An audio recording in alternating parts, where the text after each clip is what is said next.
presentation of ESPN on ABC.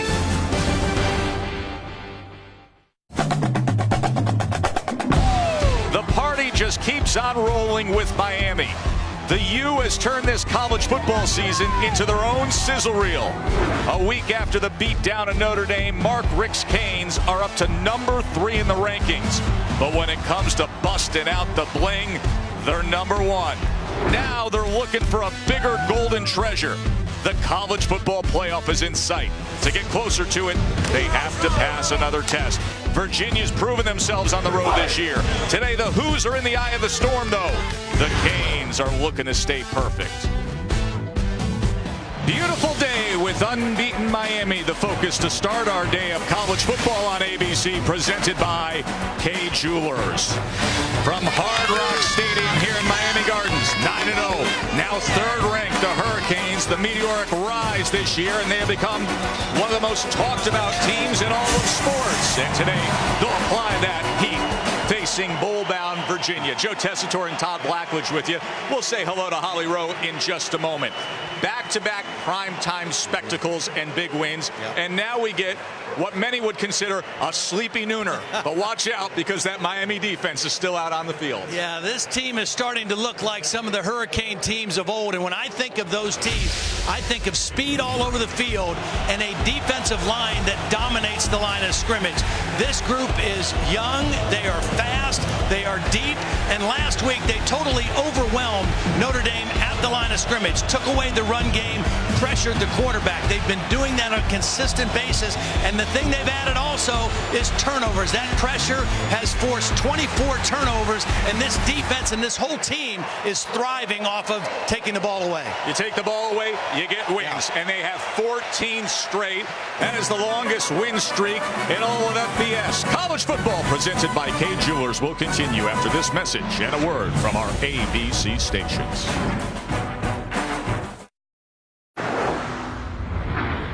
Welcome to Dr. Pepper Championship Drive Game of the Week.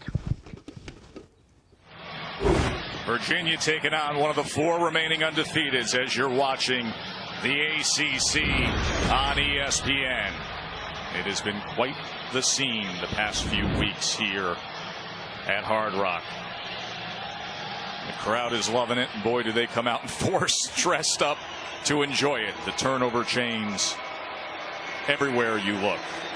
Miami won the toss. Virginia will receive. Badgley to kick away. Now go over the head of Reed. Let's go down to the field and say hello to Holly. Well, the big question in these parts is Miami back? And probably the most important thing is after that big primetime showcase last week against Notre Dame, the fans are back. For a new kickoff, we were worried about how crazy, how loud this environment would be.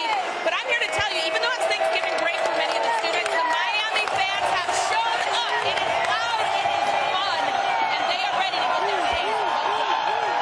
So many have commented, Holly, as to how loud it now is here, especially with the stadium renovations and the canopy that is now over Hard Rock. And then you get an undefeated team, and this is the result. Kurt Benkert and the Virginia offense to get the day going with Jordan Ellis. Actually, Joe Reed comes in to motion and takes the opening handoff.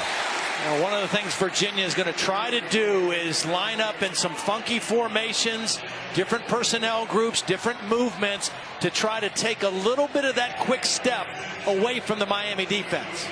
Kurt Benkert is tied with Heisman winner Lamar Jackson for the most passing touchdowns in the ACC this year with 21. One of 10 Florida natives on this Virginia roster.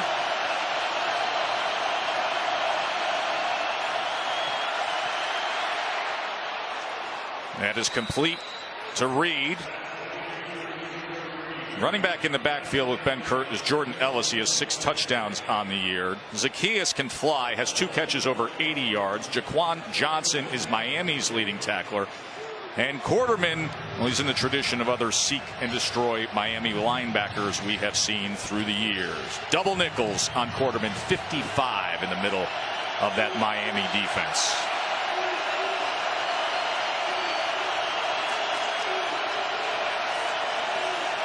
First down pass, and Benkert gets it complete to Zacchaeus. So a good start for Virginia so far, and the best evidence is their pass protection. Last week against Louisville, Benkert was running for his life most of that game. They were very disappointed with how their offensive line played. They felt that they were very hesitant in some of their blocking schemes. A good start tonight. You've seen, because of injuries, they've had to mix and match a little bit, but a good start so far today.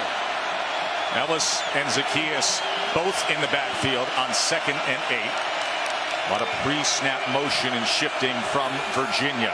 And Zacchaeus trying to get to the edge, but he is taken down by Malik Young. Yeah, bad decision by Zacchaeus to try to bounce that last part of the run. He had a decent run going. You got to get north and south quickly on this defense. If there's an opening, it does not stay open very long. He needs to cut right inside of that block, and he might pick up half that yardage. Instead, he only gains 1 and brings up a first third down situation of the ball game.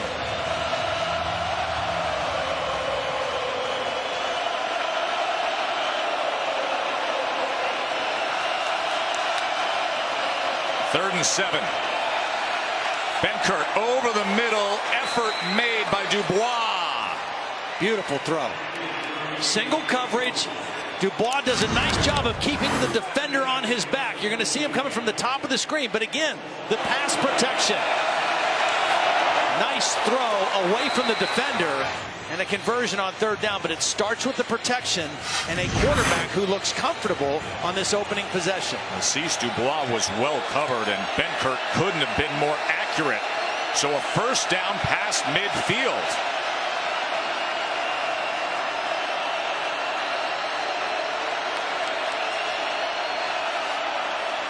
To pass again.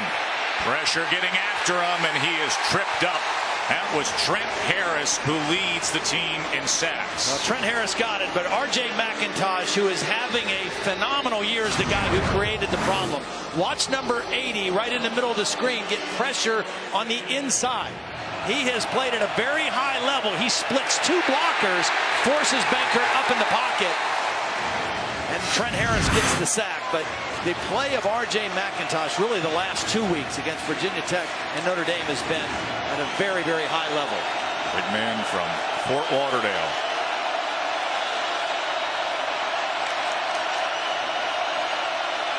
Second and 13 now, and another good strike to his big tight end, Evan Butts, for another Virginia first down.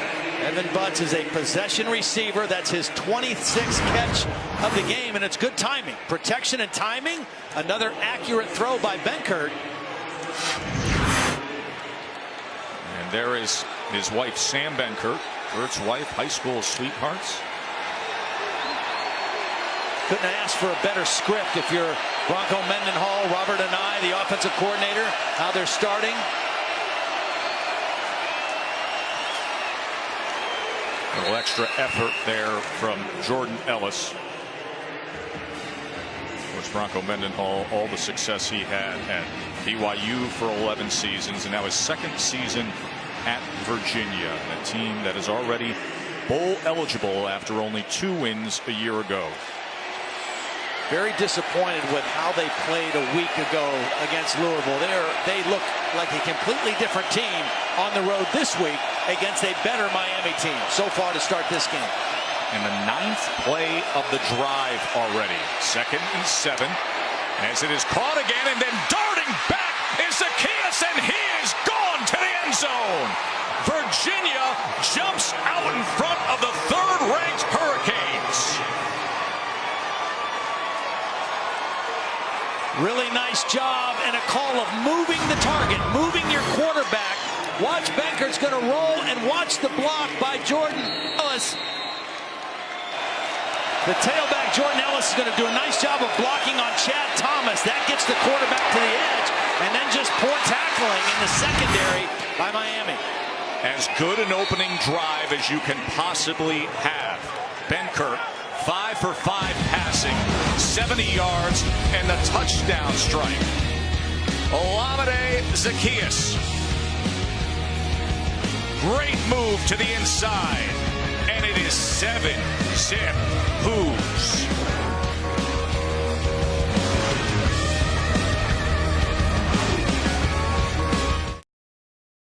First touchdown allowed by this great Miami defense in the first half since October 14th, as you're watching ABC College Football, presented by K Jewelers. And we continue Dr. Pepper's Championship Drive Game of the Week. Time for our All-State, all-hands-in play.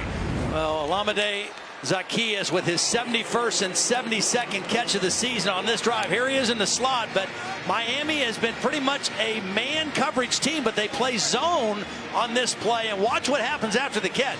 1, 2, 3, 4, 5, 6 Miami defenders are going to have a chance to get to the receiver. Nobody gets a good angle or a hand on the very speedy Zaccheaus, and a perfect drive to start the game for the Virginia Cavaliers.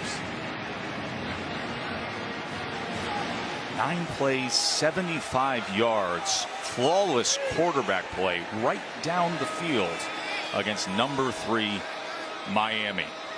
Started with the protection. Outstanding.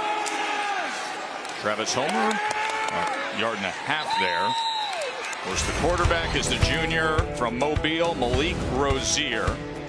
And he is undefeated as a starting quarterback, 10-0. Most consecutive wins at a starting quarterback. He's up there on the list of the national leaders. Was a very good baseball prospect and played for the Miami team in 2015. Has played really well in the big games. Last 2 weeks, his running in the red zone, I think, has been a huge difference for this Miami offense. I'll go with Homer again, and once again that front getting the best of it. That was Eli Hanback. I'll tell you what, this team in white has come to play. Sure have. There's no question they were very disappointed with how they played last week. They're bowl eligible, and the good news for Virginia, Chris Peace, who we were told was probably not going to play, is starting and is out there on the field. He's their best pass rusher from an outside linebacker position. That's a big bonus for the Cavalier defense. He has 6.5 sacks on the year. Perhaps this is a spot for him. 3rd and 9, Rozier. It is complete for a first down, Richards. 16-yard reception to the sophomore receiver. Nice route. Bryce Hall was in coverage. Watch number 34 get caught up running by the receiver, and Richards does a nice job stopping and showing his numbers to Rozier, who delivers a nice throw. Good conversion on 3rd and long after the 2 good run defensive plays by Virginia. Homer on the inside, wrapped up again. That was Brown. Well, Homer, Miami lost their star running back with a season-ending injury, and Homer has been incredible in stepping up. Braxton Berrios is really the heart and soul of the team. Good-looking slot receiver. Kaiser and Blanding, 2 of the best tacklers in college football. Kaiser's #1 in the ACC, and Blanding has 454 career tackles. Key for Virginia defensively in this game is keep things in front. Don't let them have an easy play over the top of your defense. Make them have long drives and see if they'll make a mistake. Rozier on 2nd and 9. That was to the outside of Braxton Berrios. You know, for an undefeated team, there's 2 statistical areas that are a little bit troubling if you're a Miami fan, and one of them is 3rd downs. Coming into the ball game, their numbers overall just not very good. You see in the different areas of the breakdown, but overall 29%, which is 125th in the country, and you don't expect that out of an undefeated football team. And now facing a 3rd and 9.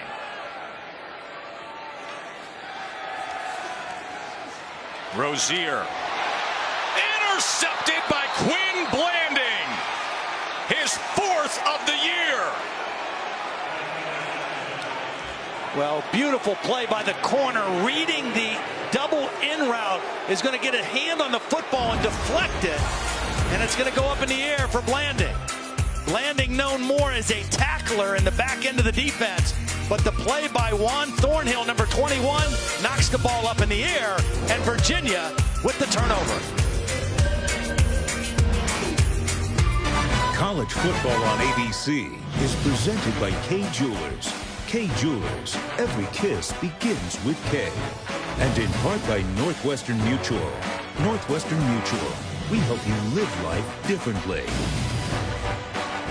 Beautiful thanks to the seniors here at the U.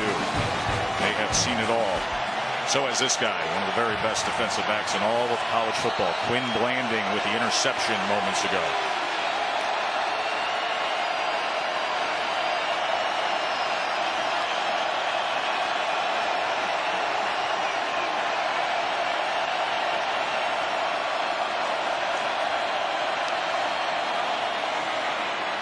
Ellis trying to find something, finds about 2 yards. You know who really needs 5.5 pounds of 10-karat gold in the turnover chain when you can get an interception and celebrate with the turnover towel? Turnover towel. UVA is countering with the turnover towel.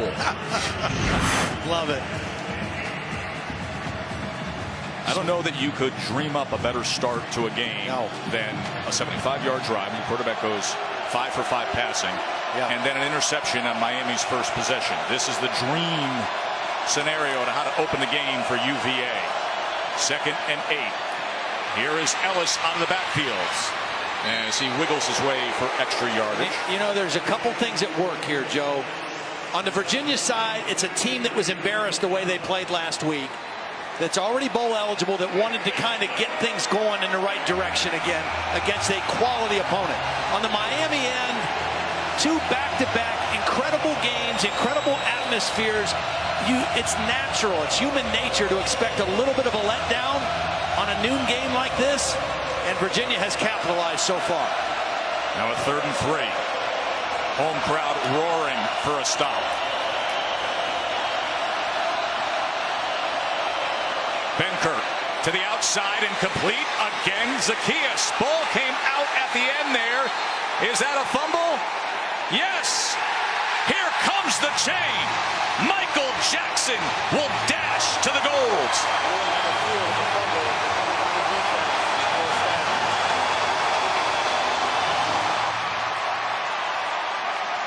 You cannot, this is the thing if Virginia's offense could not do, is turn the ball over to this defense.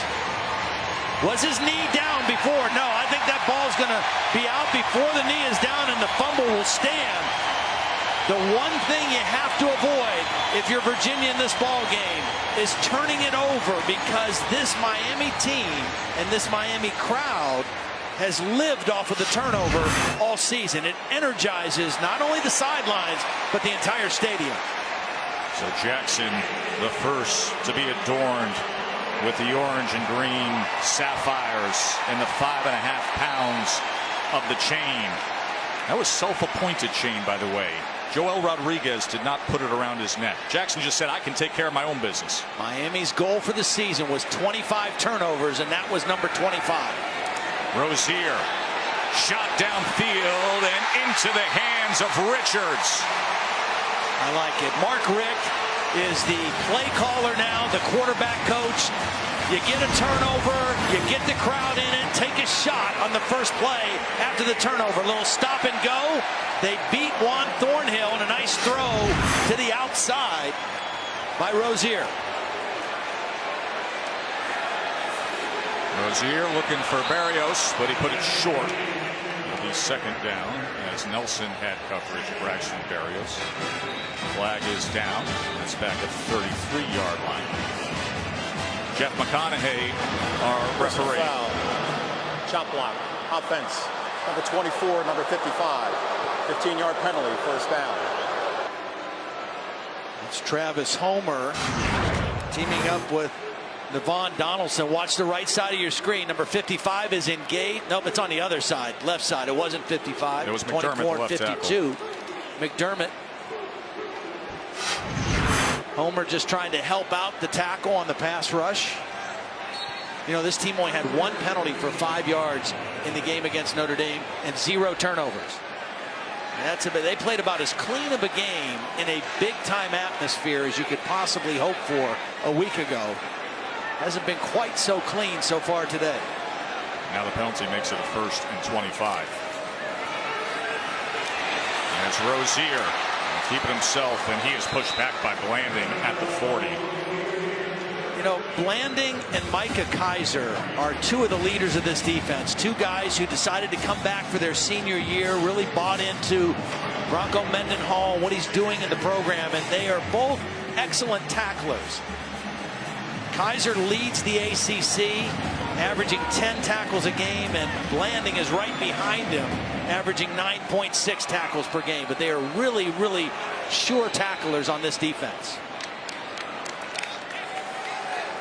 Timeout, Miami.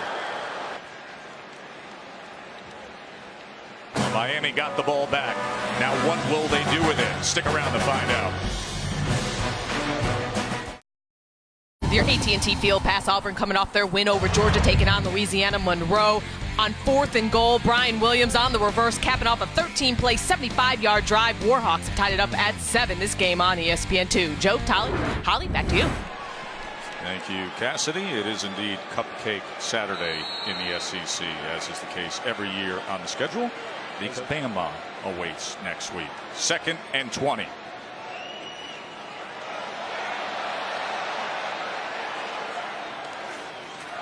Rozier, play action, pressured, survives it. Now extending the play, and he will throw it away. It was Mandy Alonso who was coming in. College football playoff rankings are brought to you by Northwestern Mutual. We just mentioned and got the update on Auburn. Obviously, clearly the best position 2-loss team you can have, with the win over Georgia and then #1 Alabama next week. And there is Miami at lofty status at #3. First time in the college football playoff era that they have been in the top 4. The quick ascent. 3rd and 20. Too much from Rozier, as Berrios was over the middle. And he was open. It was a cover 2, meaning there were 2 deep safeties that were splitting the field. And Berrios was running down the center and was open. Now, Berrios is not a tall receiver at 5'9", but he was open. Here he is right here in the slot. He's going to run into the middle, and you're going to see the safety split and leave that middle of the field open. Just an overthrown ball. Zach Fiegel's looking to pin here. As Ham with a fair catch inside the 10. Looking around saying, where am I?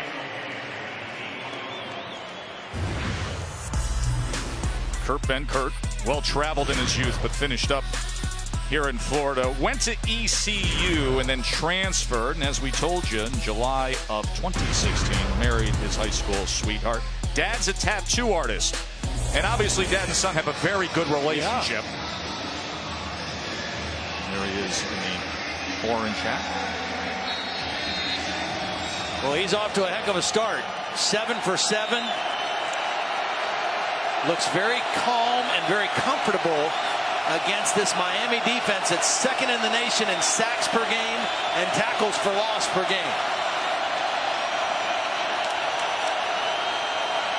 It's Reed motioning into the backfield, and he will take the carry and get them some yardage out to the 13. Pickney with the tackle after 5 by Reed. When we talked to Robert and I, the offensive coordinator last night, one of the things he said, you know, at the University of Virginia, high academic school, we have very smart kids, and one of the things that we can do with our kids is give them a lot in terms of formations. There's Robert right there in the center. Formations, motions, put a lot on their plate mentally and try to gain an advantage by giving different looks and quirky formations. There's a false start penalty on the left guard. False start, offense, number 74, 5-yard penalty, 2nd down.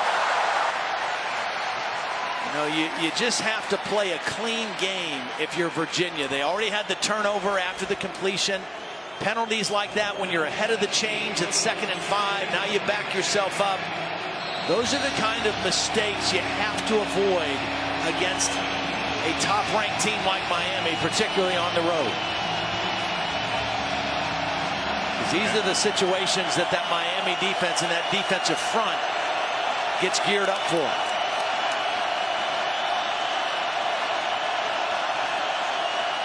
Benkert from his end zone as he gets it to Ellis. And Ellis will get it out to the 14-yard line. Good solid play. On 2nd down and long, you're thinking about getting half the yardage back and then trying to convert on 3rd down. And punting the football is not a horrible thing. So they did exactly what they wanted after the penalty and getting half the yardage and giving themselves a chance where the quarterback doesn't have to hold the ball long on a 3rd down and 4. Yeah, the U's are up. Crowd noise is up too. 3rd and 4.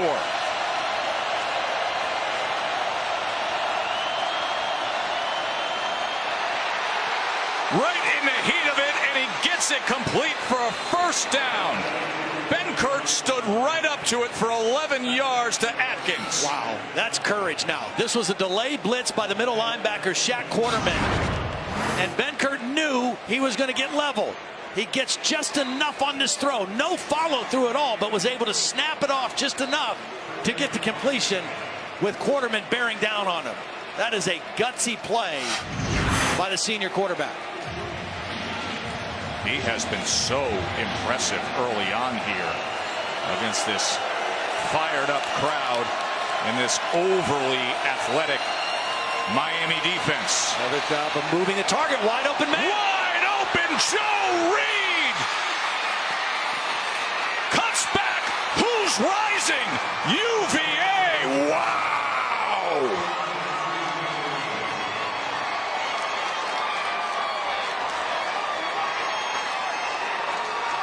They move the quarterback to get him away from the pressure, and it's an out and up by Joe Reed, and it totally froze the corner, Malik Young, and then wide open behind the Miami secondary. Just a loss of concentration by Malik Young, and a beautiful job moving the quarterback to buy extra time to throw that deep one down the field. This is just an outrageous, and I mean outrageous start for Kurt Benkert. 10 for 10, 178, 2 touchdowns in the face of it all against number 3 Miami. Virginia up 2 touchdowns in the 1st quarter. 75-yard touchdown pass, Benkert to Reed. The longest play from scrimmage allowed by Miami this entire season. Well, you said it going to break. Bronco couldn't have hoped for a better start for his team or for his quarterback. I mean, Benkert is absolutely flawless so far in the ballgame. Look at this. And they go onside. And we will see. Did it go 10? I think they recovered, right at the 45. But I don't know if they got it 10. Virginia is going to come up with the football, I believe, if it went 10 yards. Bronco Mendenhall pulling out all the stops. Wow. I mean, why not? I love it. He does the bunt onside. Remember, it's got to travel 10 yards, can't be touched prior by a Virginia player. A Miami player reaches out. Miami touched it first. Virginia had a shot to get it. They lost it under the pile, because Miami hit it before it went 10 yards, and Virginia should have come away with this football. It's almost amazing Virginia didn't come away with the football there. If you watch Mayweather there reaching out, touch the ball prior to, and then just a fight for it, wrestling for it, but watch his hand right there. That's a live ball at that moment. And there's 3 Virginia players. 3 Virginia. Reed.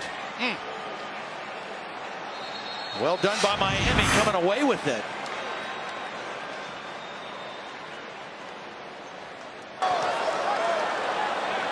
Virginia is challenging the ruling on the field of a recovery by Miami.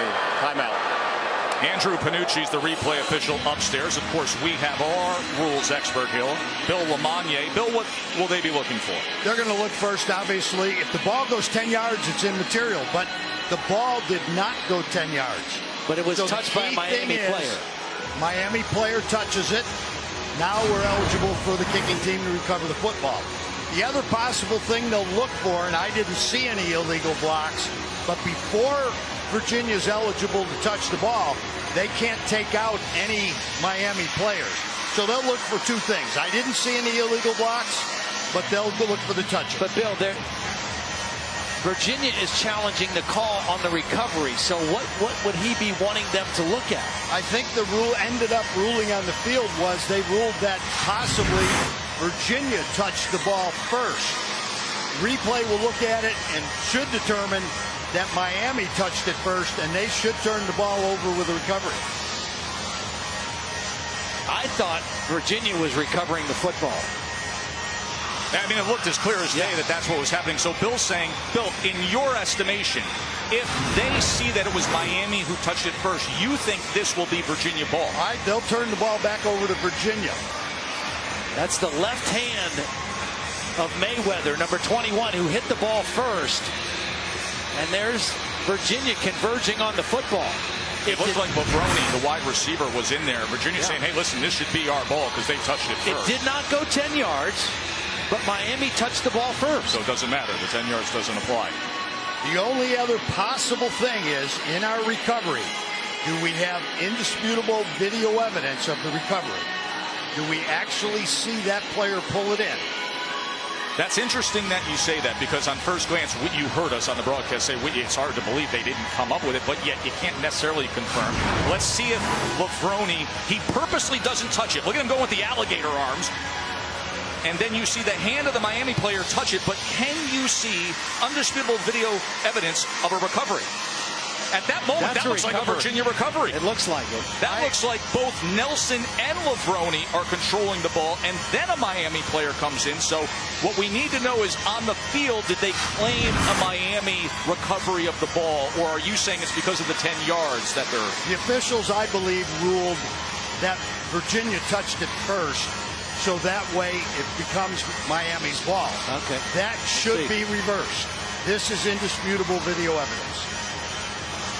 Now they got a lot to clean up here. As we told you, Andrew Panucci is upstairs as the replay official. McConaughey awaits the verdict as he's talking it through.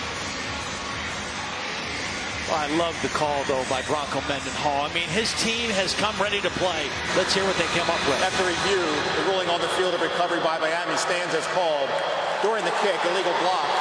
Kicking team number 2. 10-yard penalty will be assessed at the end of the kick. Recovery spot, correction, first down. That was one of the things we talked about.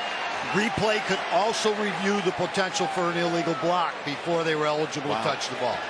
So in that case, the request of the challenge by Bronco Mendenhall worked against them in both ways. They didn't get the reversal, and they got a penalty tacked on at the end of it. And a great opportunity for Miami now with field position to strike back into this football game. And this is the risk reward of doing that. First down from the 40. Rozier taken down. Driven back that time by Bryce Hall on a cat blitz. See, I just think, again, Miami does not look focused like they were the last 2 weeks. Corner blitz, Rozier has no idea it's coming, tries to pull the ball down and scramble, and right into the hands of the blitzing Bryce Hall. Negative play right after the turnover by this Virginia defense. Remember, Bronco Mendenhall calls the defensive plays as well, and he dialed one up right there. And all of a sudden, it's 2nd and 15.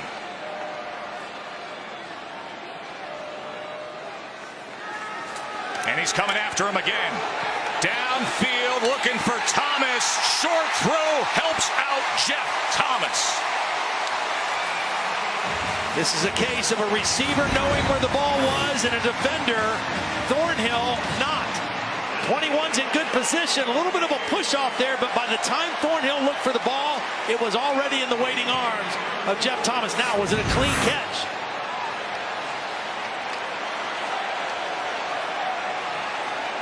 Now they're getting this play off. And Homer going to push it just beyond and inside the 10-yard line. Let's go back and look at that time. The ball can hit the ground as long as it doesn't aid in making the catch. Wow, that's close. If you have firm control and the ball hits the ground and then there's no movement, it can hit the ground. I'm surprised that they didn't even take a look at that. 2nd and 8. Rozier, plenty of time, and nearly picked off, but that was well defended by Nelson. Nelson coming over the top from his safety position. Timed it right, got a hand on the football, and knocked it away from Berrios. So the two areas where Miami has struggled offensively, 3rd down and the red zone. The last 2 games, their red zone has been much, much better, and it's because of quarterback runs, quarterback draws in the red zone the last 2 weeks. by Malik Rozier. Mendenhall wants a timeout to talk over this 3rd and 8 situation. This will be a 30-second timeout.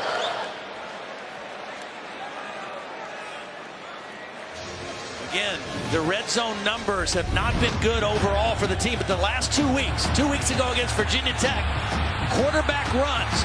That one was just a scramble. Here's one that's by design. You can tell because the center, 74, is leading the play down the field. They score a touchdown. Last week, Notre Dame in the red zone. They take off and scramble. A decision by the quarterback. Here's one by design. The center got the air, leading the way. This one led to the end zone. So back-to-back weeks, the quarterback runs up the middle by Malik Rozier have made a huge impact on their red zone efficiency in an area that they've kind of struggled overall this season. See, the past couple weeks, numbers have been great for Rozier doing it that way with this field position, facing a 3rd and 8. And you can believe that Bronco Mendenhall very aware. Look, a middle guy right here in the middle of the defense, just for that purpose. Rozier, fade, caught, Richards, touchdown, Canes.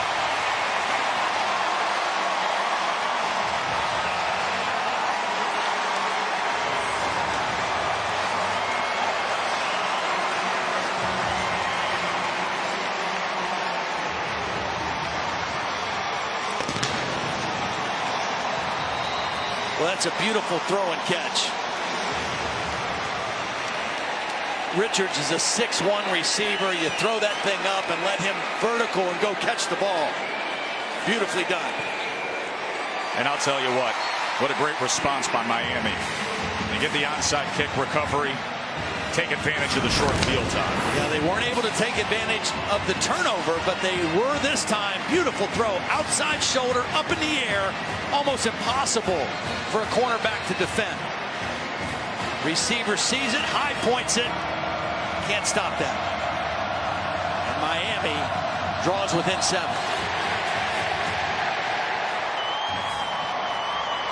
Richards, who was a freshman All-American last year, broke all of Michael Irvin's freshman records here at the U. And, you know, this year hasn't necessarily been 100% health at all this season, and they're still having this kind of year as he comes down the stretch of this season. Watch out for Amon Richards continuing to be a major weapon.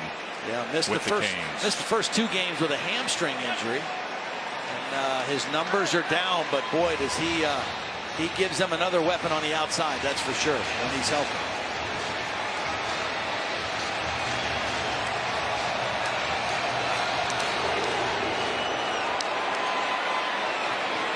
Focus. Going to get the flag. Lack of focus. Let's check in with Cassidy. Thanks, Joe. Jersey Mike's a performance above unbeaten Wisconsin hosting number 24 Michigan. And here's one way to get around the Wolverines' vaunted defense. Nick Nelson gone. 50-yard punt return. The Badgers up 7-0 after 1. Joe, Todd, Holly, back to you guys. Such a critical game when it comes to the college football playoff. Wisconsin, they got that late resume boost of playing ranked teams. Michigan came in at number 24 this week. Last week they beat a ranked Iowa, and of course the Big Ten championship game awaits. It is getting loud here. The guy you really have to account for in this Miami defense is McIntosh, number 80. That was wrapped up after just a gain of 2 by Pinckney. What a fun start to things here in South Florida. As Virginia hit big with the 2 touchdowns, Miami responded. College football presented by K Jewelers will continue after this message and a word from our ABC stations.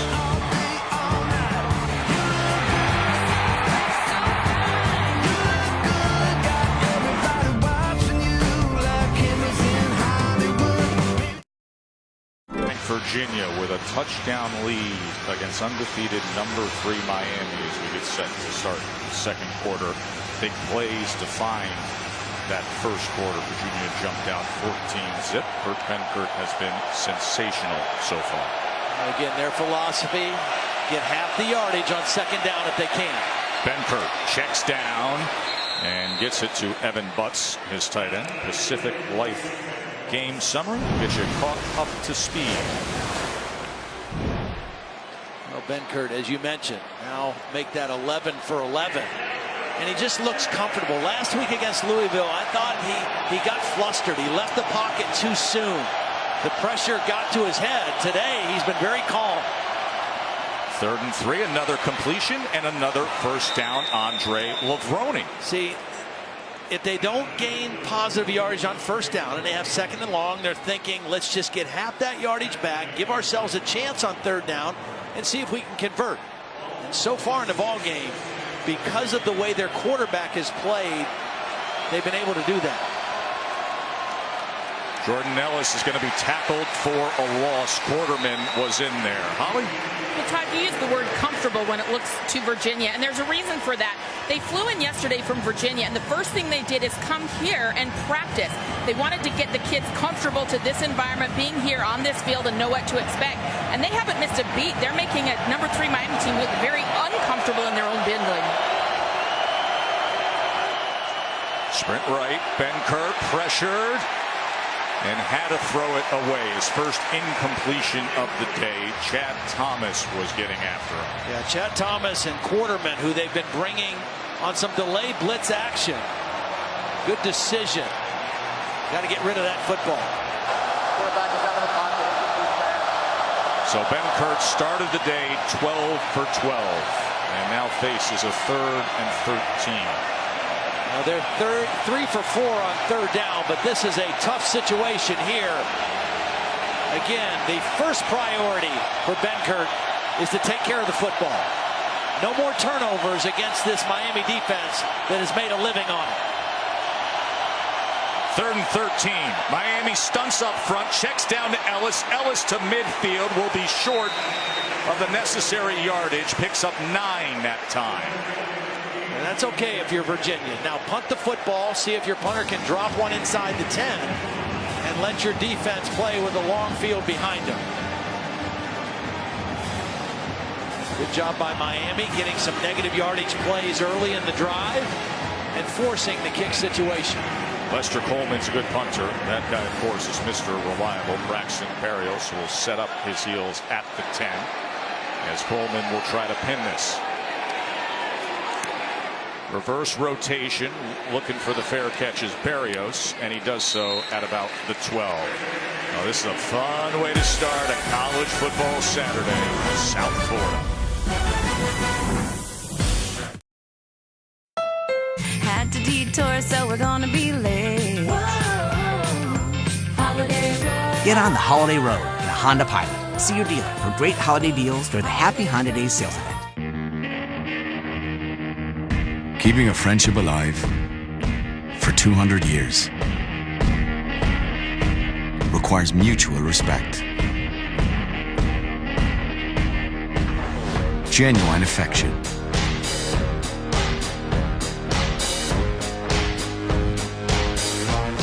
and the right beer.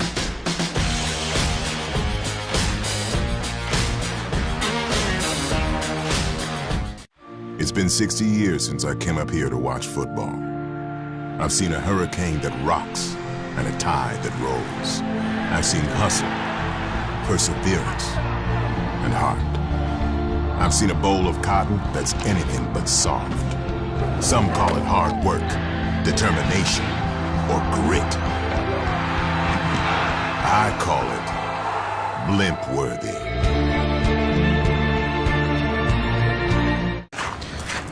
Taco Bell's a proud partner of the College Football Playoff. And here at Hard Rock, we find the Taco Bell student section. They've had a lot of fun the past couple weeks, haven't they? Virginia Tech came here, found out about the U. Notre Dame came down here, and boy, did they get punched right in the mouth. Could not have asked for a more electric environment the last 2 weeks. We wondered what the crowd would be like today. Thanksgiving break for the students. This is a heck of a crowd for a Saturday noon game. And here's a little misdirection by Homer, and once again that front does a good job. Hand back with another tackle. He's been very active there in the center of this Virginia defense. Miami not really able to establish much in their running game.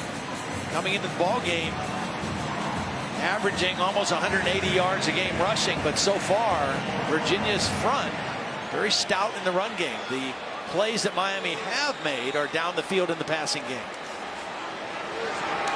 Little RPO with Rozier, and now he has to escape. Keeps it alive. What an athletic play by Harley. Went up, caught it, got taken down. Well, the first athletic play was by Rozier, avoiding Andrew Brown. Watch number 9 have him in his sights. A little sidestep by Rozier, keeps his poise and his eyes downfield, and makes the nice throw to Harley. Those were two incredibly athletic plays put together. So a first down for the Canes.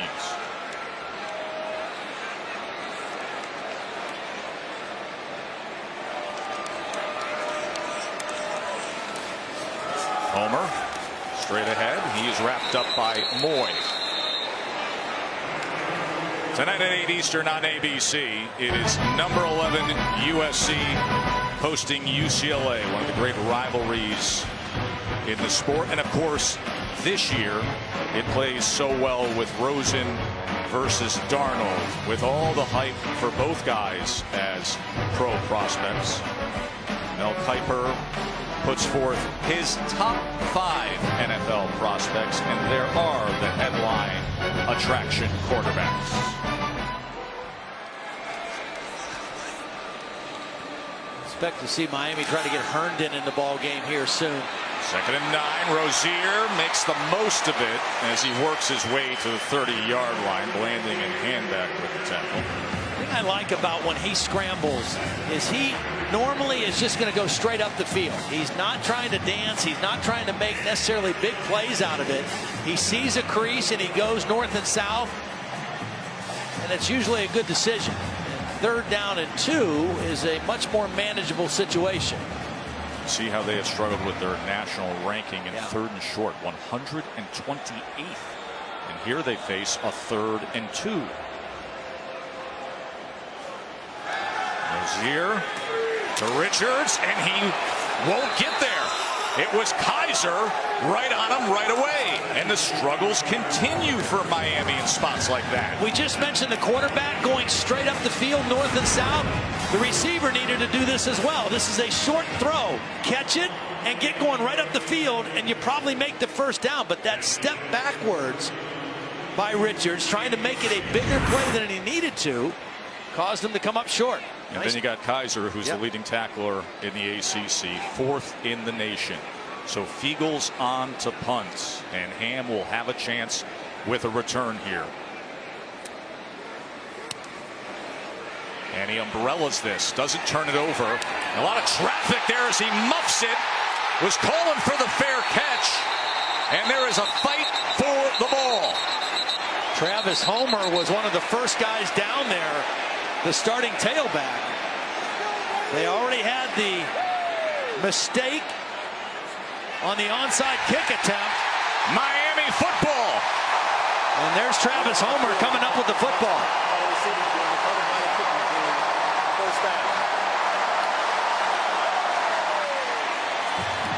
Travis Homer, who's been a special teams ace and stepped up as the starting running back.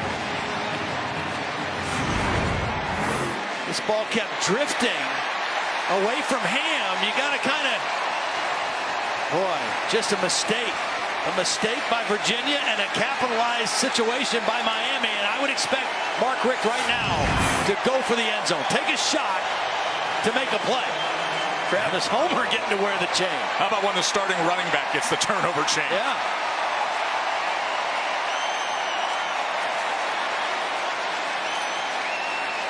So a golden opportunity for Miami. The ball on the 36, and DJ Dallas will come in as the running back, as Homer is too busy with the jewelry right now for a moment. There's your speed receiver on the outside. That's Jeff Thomas. Play action. Rozier downfield. Touchdown, Canes. Dale Harris.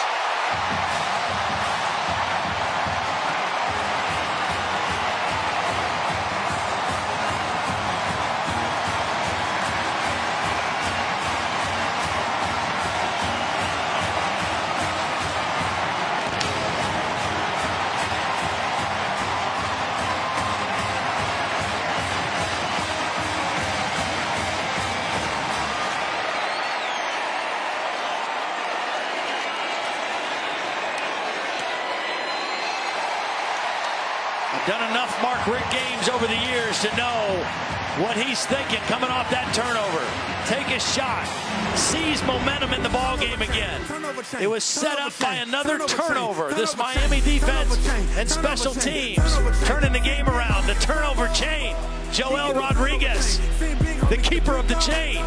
And Dial Harris with the touchdown. And we have a tie ball game. Turnover chain. Turnover chain. You see the whole clock on user. College football on ABC, presented by K Jewelers, is brought to you by the all-new Accord from Honda and Pacific Life. Experience the power of Pacific.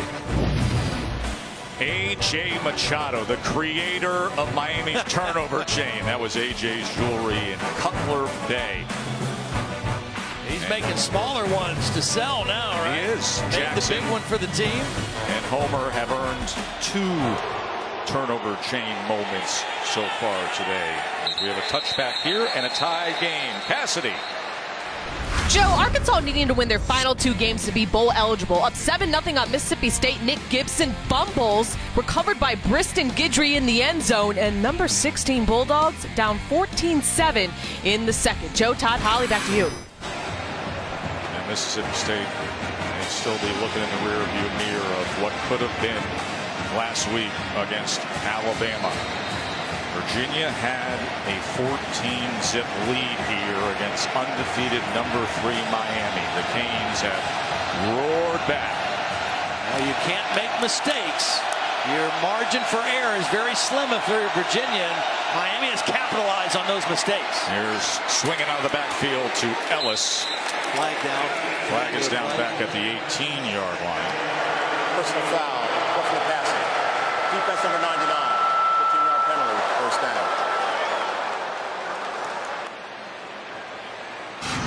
Joe Jackson rushing the passer, who's going to get called for the late hit. Ball was thrown. A little iffy to me. I think that's iffy. Iffy at best. Jackson considered their best pure pass rusher, has 13 career sacks, but they will mark it off and bring it out to the 47-yard line. Wow.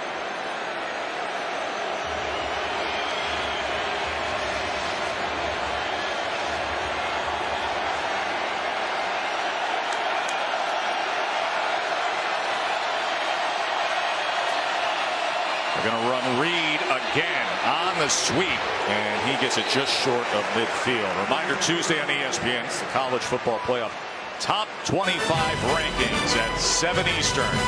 Things are getting interesting, aren't they? Miami took the jump up to number 3. Of course, the new number 1 is Alabama after Georgia stumbled last week.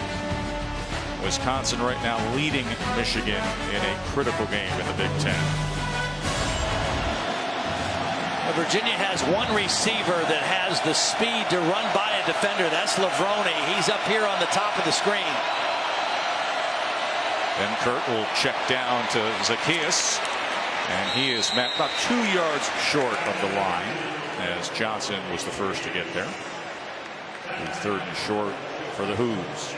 Virginia has not had trouble moving the football against this Miami defense. Pretty good blend of run and pass. The quarterback has been comfortable. He's been accurate.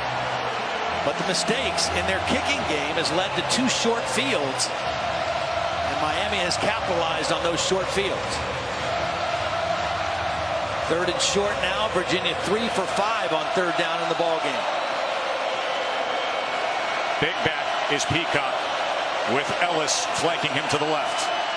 That never, and I mean never, had a chance with big R.J. McIntosh surging in. He's just so quick, Joe, off the ball. His first step off the ball, he splits through the defenders. Watch him. I mean, there's no chance. So quick off the ball, gets there before the right tackle, Pertile, can get to him, and stuffs this in the backfield.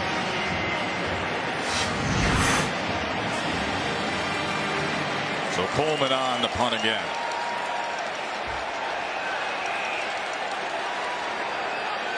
Miami teams of old were built around defensive lines that dominated the line of scrimmage. This team getting towards that type of production. Coleman just blasts away, gets it off as they were coming in on that punt shield.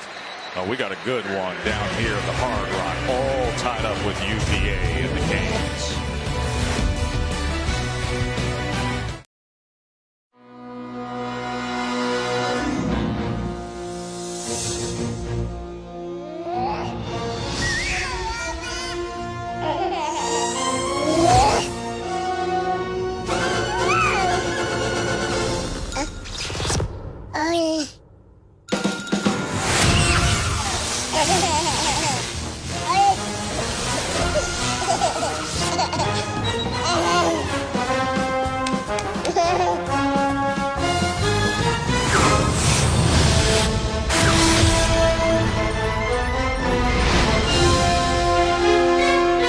You have powers!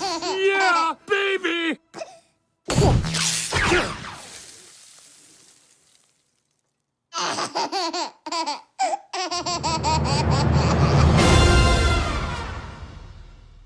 ABC College Football presented by K Jewelers as we continue Dr. Pepper's Championship Drive Game of the Week.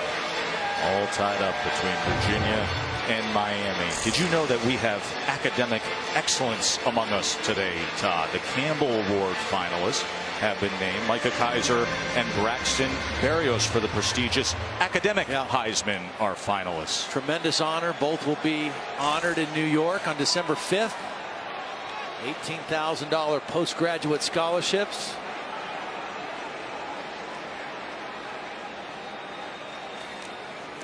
Here's DJ Dallas, who has been helping out in the absence of Mark Walton. Holly? Well, those are two great students. Barrios has never gotten anything but one B+ in his life, everything else A's. But for Micah Kaiser, I asked him what was a class at Virginia that had really stood out to him. And he said he took a Black Fire class that was talking about how African-American students can get integrated into higher education. They had to do a student project, so he did it on his coach, Marcus Hagans, who is a terrific player and now coach. That's great work. Dallas to the edge, a stiff arm, and a first down with the extra effort from DJ Dallas. Gain of 9. DJ Dallas has been a nice contribution to this offense. Getting wide, can play wide receiver, can play slot, can play wildcat quarterback, and a nice change of pace and a 1-2 punch now with Travis Homer because of the injury to Mark Walton.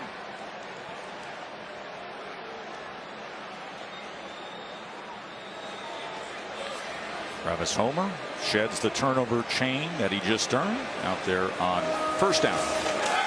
Play action. Rozier. He's going to tuck and run and then slide down at about the 32.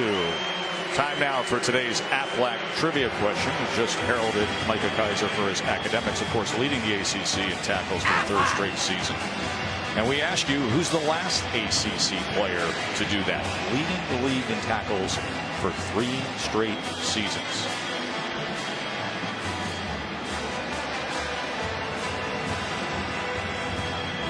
Kaiser 4th nationally in tackles this year. Right in the middle of that UVA defense.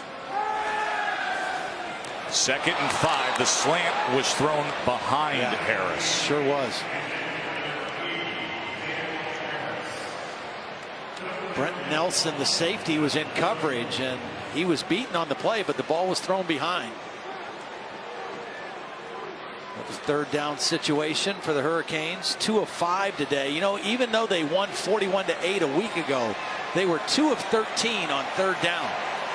That's not what you would expect from an undefeated football team. 3rd and 5.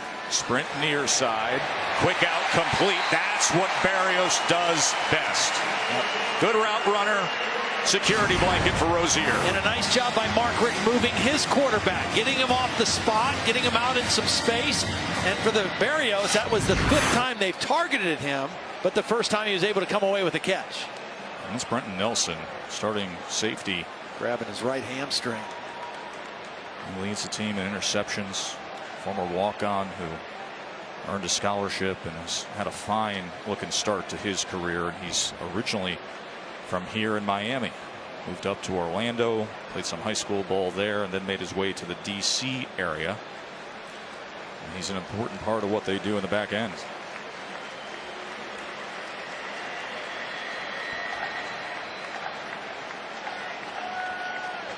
Well, the next safety in the game for Virginia is a true freshman, Joey Blunt.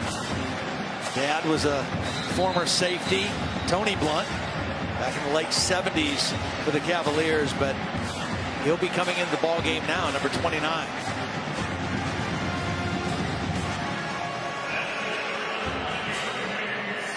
So he steps in as Miami has a first down at the 39-yard line, under 5 minutes to play in what has been an entertaining first half here. Empty look for Rozier. Threw it a little low that time for his intended target, Langham. I think one of the big things for this Virginia defense is they've been able to get decent pressure on Rozier, but the best thing is they have really controlled the running game of Miami. Last week against Notre Dame, Miami ran the football extremely well, had tremendous balance in their offense. Tonight, not able to run it very well, only 11 yards or 32 yards rushing in the first half.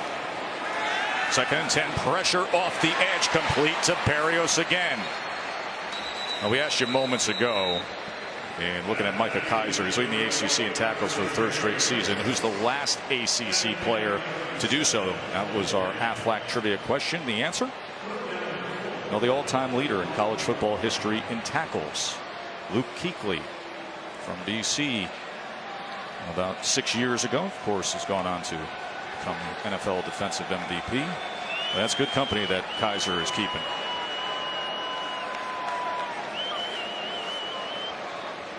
Third and 4 for the Canes. Diving effort that time by Cager, and it's incomplete.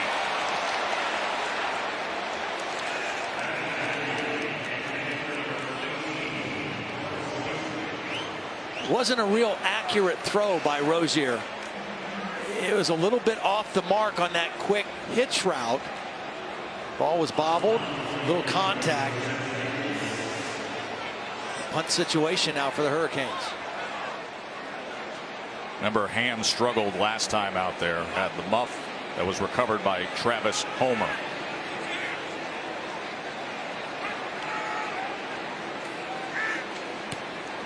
As Fiegel's once again not the prettiest looking kick, but it does position itself outside, so no return as it safely goes inside the 20. We've seen it a couple times today. The chain out in force. Will it make an appearance before half again? There's no question that Josh Rosen is the best. He has it all. He's got every pitch. Sam Darnold's ready for the NFL. Leadership, right charisma. Sam Darnold's been up and down. But he's got the it factor. Just something about UCLA, USC. Every year I love to sit back and just take it in. One of the grand rivalries of our game. It's coming up later tonight right here on ABC at 8 o'clock time. You know what I like is when they both wear their home unis. I think that's awesome. Absolutely love that about the rivalry. Right here it's the road white jerseys that have been impressing as Zacchaeus takes yet another handoff, goes for 6 this time, had a 33-yard touchdown reception to get our day started. Well, Virginia is right in this football game because their quarterback has played brilliantly. Kurt Benkert is 15 of 16, and the only incompletion, he threw it away intentionally. The reason Miami has tied the football game is because their special teams had a couple problems and Miami capitalized, but offensively Virginia has done everything that they've wanted to do. Now they have to close the half without a critical error. 2nd and 4. Zacchaeus again. They reverse it. This is Joe Reed as he gets to the edge, and a whole lot more for the Hoos. Joe Reed is a speed receiver. They brought him, motioned him from the receiver position and handed it to him as a running back. This time they keep him at wide out, and he's going to show the speed and getting outside Trent Harris, the defensive end. Trent Harris can run as a defensive end, but Joe Reed shows some burst there, picking up the first down. Remember, Coach Mendenhall told us that we got to find ways to get the ball in his hands somehow, some way. A 75-yard touchdown earlier and 16 yards there. They have really done a nice job of utilizing personnel groupings and formations to get guys in position to make plays. 2-by-2 receivers here. Flag came in with motion. Number 77, 5-yard penalty, first down. Jake Feeler.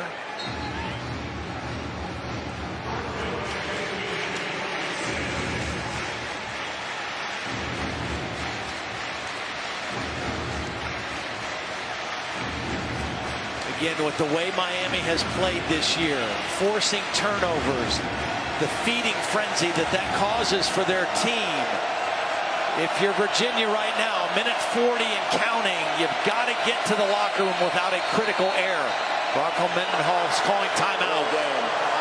They didn't get it. They tried to get the timeout. I think they're going to give Virginia a timeout call here. Yeah, I think the crew member closest to Bronco is going to say, hey, listen, he was calling for it. Prior to the play clock expiring, timeout Virginia. And that'll be their final timeout of this first half. Gives us a chance to go to the studio to Cassidy. Thanks, Joe. Number 6 Auburn tied with Louisiana Monroe until Jared Stidham airs it out, and Darius Slayton gets up and gets it for the 50-yard score. Tigers up 14-7. This game over on ESPN2. Joe, Todd, Holly, back to you. You know, Cassidy, we hear so many, and Todd, people talking about the Iron Bowl next week and saying, hey, listen, based on how those two teams are playing right now and the health concerns with Alabama, there's an Auburn lean bubbling up, Todd. You got people leaning Auburn on that game with the Iron Bowl. I don't know if I'm ready to go there yet on that lean.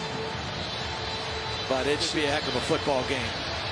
The thing about Alabama with the injuries at linebacker, their defense is not a simple defense. So when you're bringing new guys in to play bigger roles, it takes a couple weeks. By the time they get to Auburn, those guys will be pretty locked in.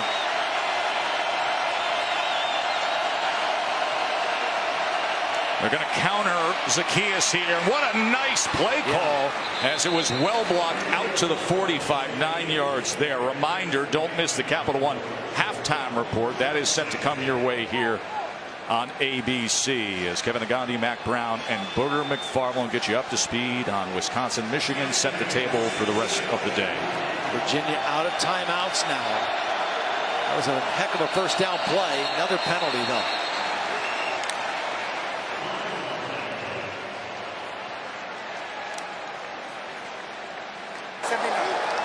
Snap infraction offense, number 79, 5-yard penalty, second down.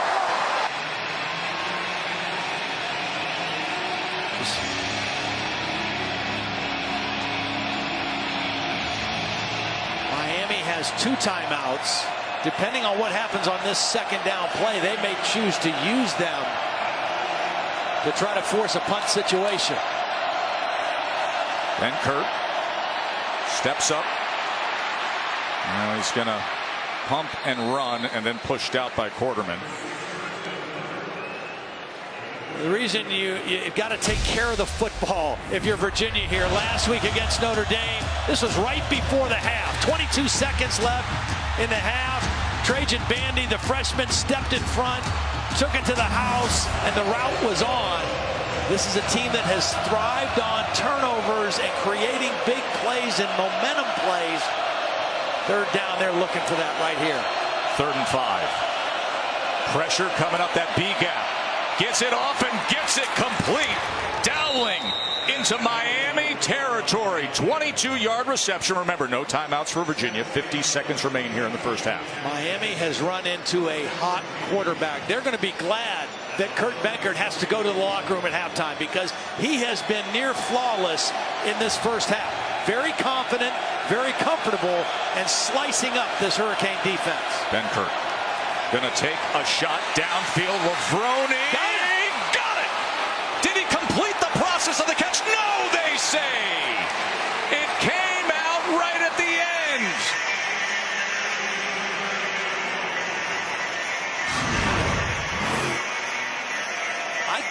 Well, here it is. It's a beautiful throw. I thought he caught it and took a step before he went to the ground.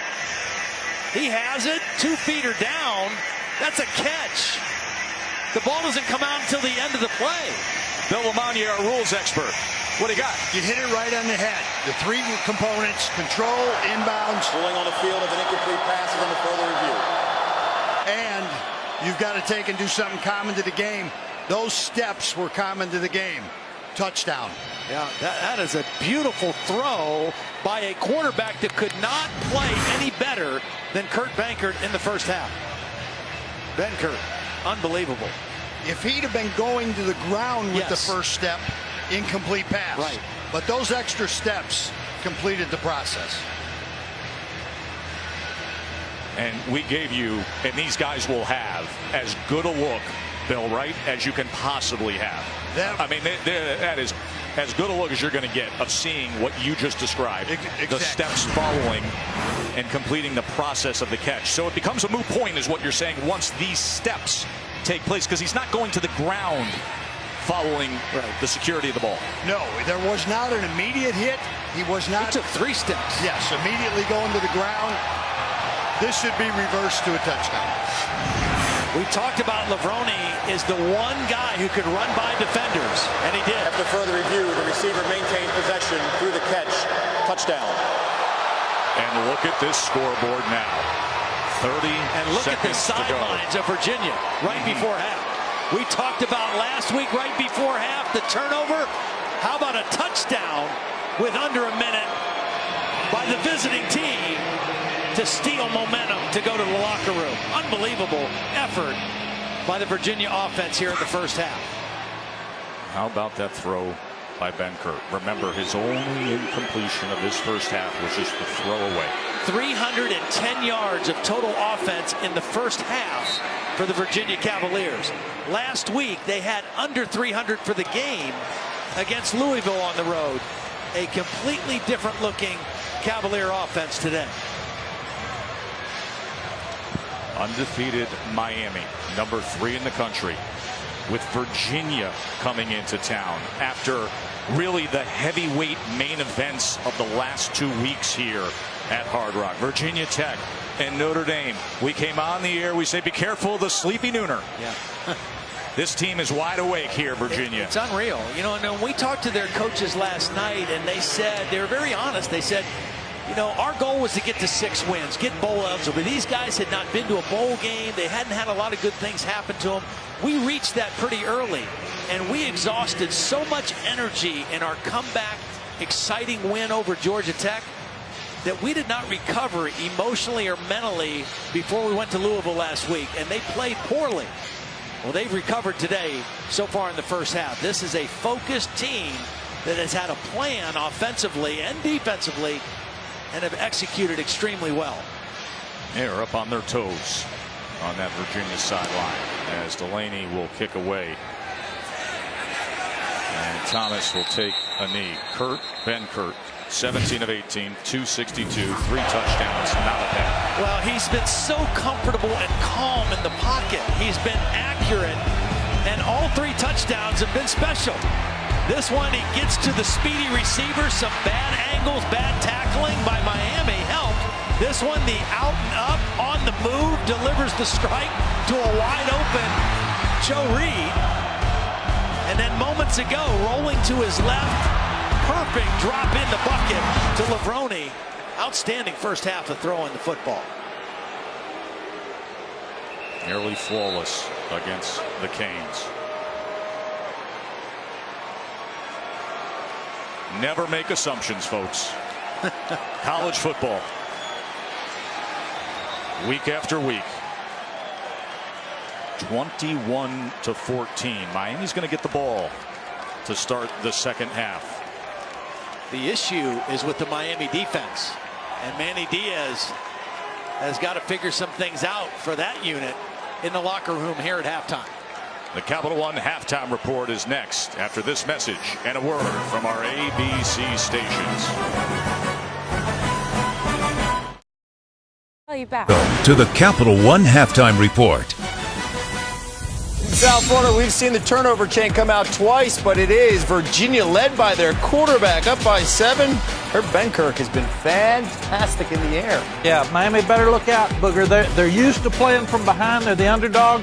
They're the big dog today, and they're having trouble handling it. Well, no doubt. And you see Virginia is not scared. They're throwing the football against this Miami secondary. And more importantly, the offensive line is protecting. The defensive line is not getting to him. And they've got nothing to lose. Exactly. They can play free. Miami's got all the pressure. They do. Undefeated, another undefeated team. Meanwhile, Wisconsin, number 5 in the land, hosting number 24, Michigan. First quarter scoreless. The punt, Nick Nelson at midfield, and he'll shed some tacklers here. There's a lot of traffic, and somehow red comes out. It's amazing how many times when the ball hits the ground, the people covering the punt relax, lose their eye contact, and the guy can pick it up and run it back. Kicking game's huge in a tight game like that. Badgers on the board first. We got a turnover here. Brandon Peters, nobody open. He'll scramble and then reach for the end zone. Tuck it, son, tuck it.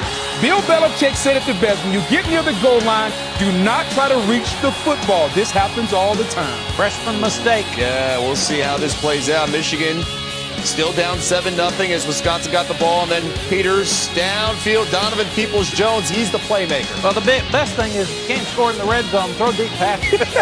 I like that. Yards. Now you get 4th and 1. You 3rd and 1. You can score in the red zone. Plunging it in there is Ben Mason. We're tied at 7 apiece there. It's it's a tie game at the half, and we have 4 undefeated teams left in the FBS. All of them playing in the early window. Kevin Nagandi here, Mac Brown and Booger McFarland. Let's go to the number 1 team in the land. That is Alabama.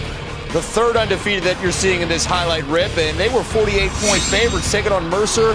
Jalen Hurts, this is just a quiet day at the ball yard. 7 for 7, 180 yards, 3 touchdowns. This day was done. When you're Alabama, you want to get your young quarterback, Jalen Hurts. You want to get him into the game throwing the football. They may cover that spread in the first half, yeah. Well, there's pressure on Miami, not on Alabama. Not on Alabama. It was a scrimmage. By the way, right?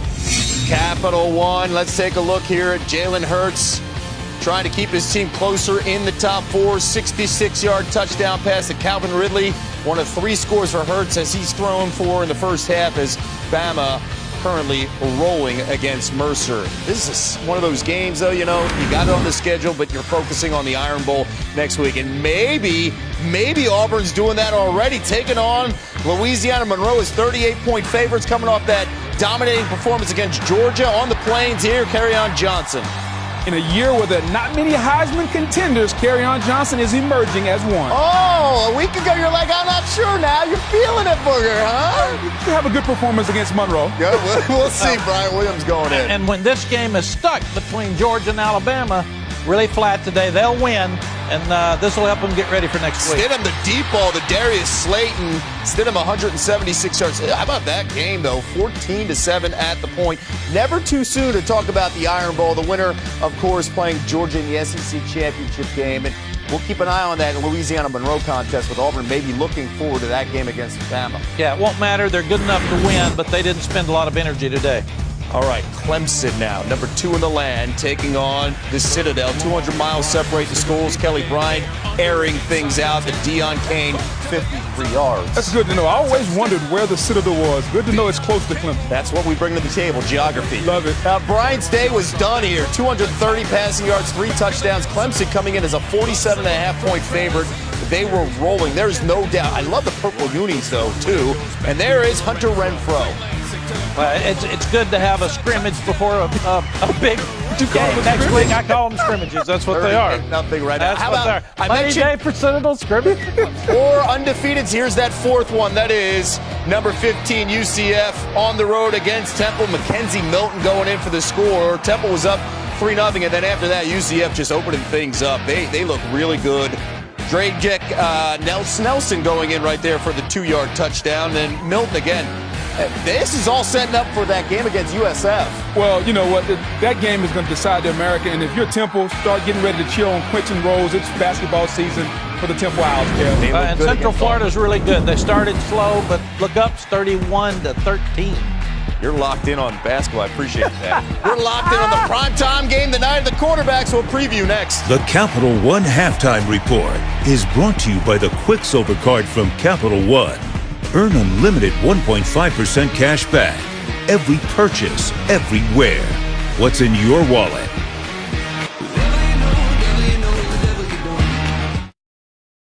Welcome back to the Capital One Halftime Report.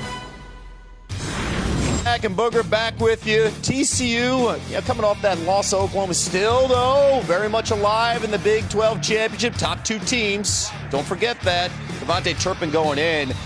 10-3 game here. Not a lot of offense. That's a surprise there. They're right, without Robin? Kenny Hill. Kenny Hill stayed at home. So Texas, West Virginia. We're going to remind you, hide your eyes. Will Greer going in for the score, and this is a little gruesome. That right hand, you see his finger. Oh, what do you mean that's gruesome? There's nothing gruesome about that. That's football. It is football for some. That's part of football.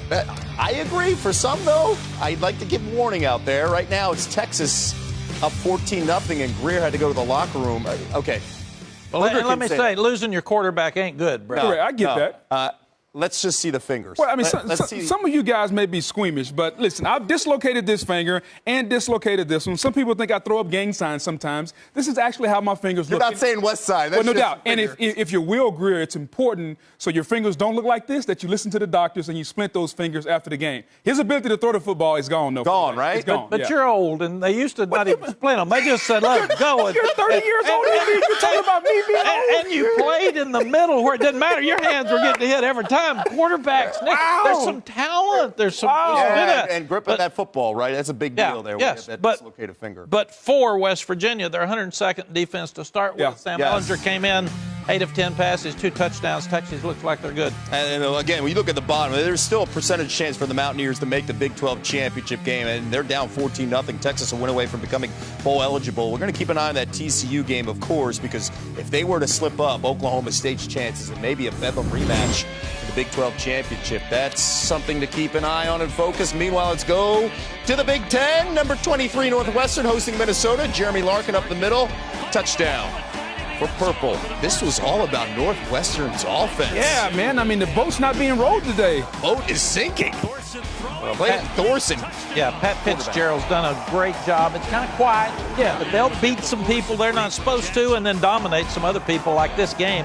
What a great game offensively for Northwestern today. Thorson, he can make some plays there from the quarterback position. Couple touchdowns right there. Taking water. Eric Dickerson. Let's take a look at J.T. Barrett as he looks to lead Ohio State to victory versus Illinois with driving success brought to you by Honda. The Buckeye senior will play his final home game at the Shoe as he looks to keep Ohio State's playoff chances alive. Catch that game right here, 3:30 Eastern on ABC. Mississippi State, they gave all those problems to Alabama. They were down 14-0 at one point to the Brett Bielema's. Arkansas's fighting. They know Brett Bielema's job is on the line. Pac-12 preview. Can't wait for tonight's primetime game. That's ahead. The Capital One Halftime Report is brought to you by the Capital One Venture Card. Earn unlimited double miles on every purchase, every day. What's in your wallet? The College Football Playoff Top 25 Ranking Show, Tuesday at 7 on ESPN, presented by Capital One. The victory bell on the line. Number 11 USC taking on rival UCLA later on tonight in prime time. Darnold versus Rosen. Guys, what have you learned so far this season? To me, this is about which quarterback is going to make the better decision. Sam Darnold didn't make good decisions earlier. Neither did Josh Rosen. Both of them have gotten better. Who can make the best decisions tonight? And UCLA's having trouble stopping the run, and USC's running the ball better, which will help Darnold throw the ball down. Keep an eye on Ronald Jones, of course, in that contest. The game! Yale trying to win the Ivy, taking on their rival Harvard. Ooh, look at the move left side. We got a ball that's loose. Malcolm Dixon to the house, and Yale right now up 14-3 late in the first half. Pitt next week, they have Miami. You can catch that game on ABC Friday. Taking on Virginia Tech here. Josh Jackson, the keeper, and Tech's on the board first. Well, I hate the fact, Booger, that sometimes after they get out of the playoff picture, out of the conference picture, we don't talk about the games anymore. Yep. These games are still important. Ben DiNucci, nice play there. We're tied at the time. Tech up 10-7. Second half, BU versus Virginia after this.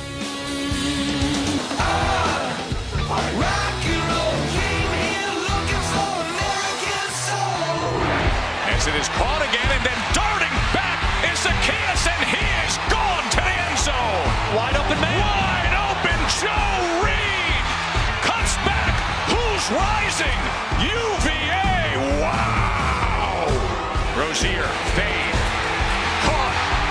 Blazers. Touchdown, Canes. Play action. Rozier downfield. Touchdown, Canes. Gonna take a shot downfield. Lafrone. Got it. How about a touchdown to steal momentum?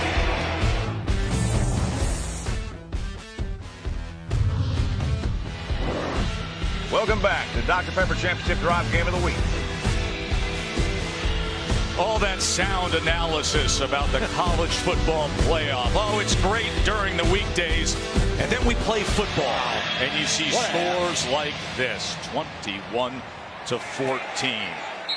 Joe Tessitore and Todd Blackledge with you. I mean, UVA, the passing game in the first halftime. Well, Kurt Benkert played as well as you could possibly play as a quarterback. 17 of 18, 3 touchdowns. But make no mistake, the reason Virginia is leading this game, they've been the better team at the line of scrimmage. They have. Both their offense and defensive line outplayed Miami in that first half. And that's where games are won or lost. And that was a beautiful half of football. And now right away we'll see the Miami offense with plays called by Mark Richt going against this Virginia defense with plays called by Bronco Mendenhall. And consider what that Miami front did last week, what they've done in recent weeks and for most of the year. So Miami with the ball to start the second half. Rozier taken down by Chris Peace. Moments ago, Holly with Mark Richt. Well, Coach, just 31 rushing yards in the first half. What do you have to change to run the ball more effectively? Well, they've done a great job on our inside zone. We're not getting any movement. We haven't really got any good creases for our backs, but sometimes you just got to keep banging away. What was the locker room like just now? Did your team have a sense of urgency about them? Oh, we've been like that. We've been in these kind of games before. It's nothing really new for us. So we're going to keep banging away, playing ball, and we'll see what happens at the end. Thank you, Coach. Thank you. Well, keep banging away, but this is about as bad a start as you could hope for if you're Miami. First play, their left tackle, K.C. McDermott, just gets frozen on an inside move by Chris Peace for a sack, and second play is a false start penalty. So this is not the way Mark Richt wanted his team to come out of the locker room.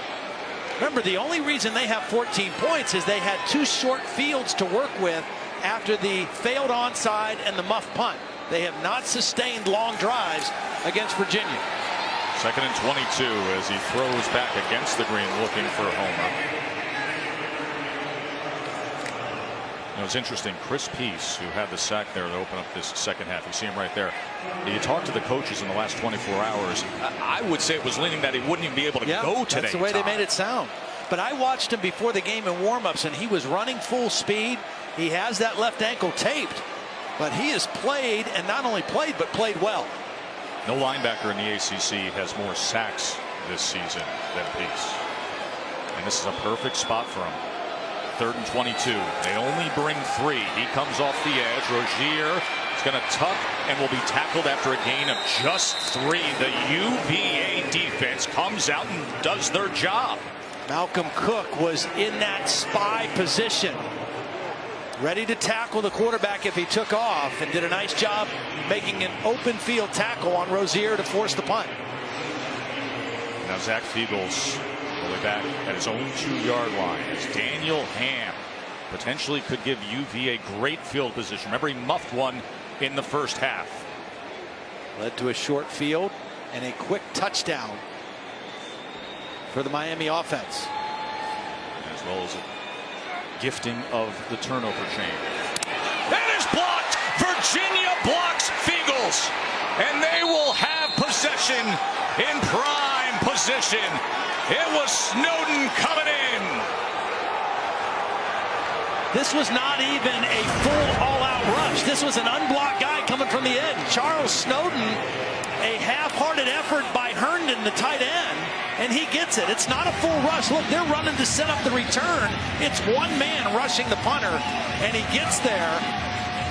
And after 2 bad special teams plays for Virginia, a huge positive special teams play sets up the offense on the 21-yard line. Got a great look on our progressive pylon cam. Charles Snowden, 6'7", and that wingspan gets the block. That was a one-man punt rush. That's all he needed.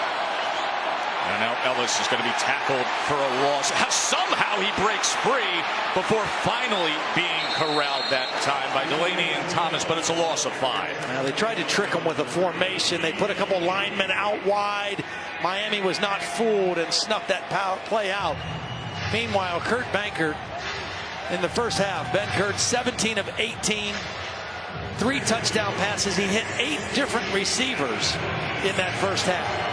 And looked about as calm and comfortable and confident against this Miami defense as you could possibly be. Nice negative yardage play, though, in that first play after the block punt by the Miami defense. Benkert looks Zacchaeus' way, then goes to the end zone. The other way for a touchdown. Daniel Ham. What do we have brewing down here in South Florida?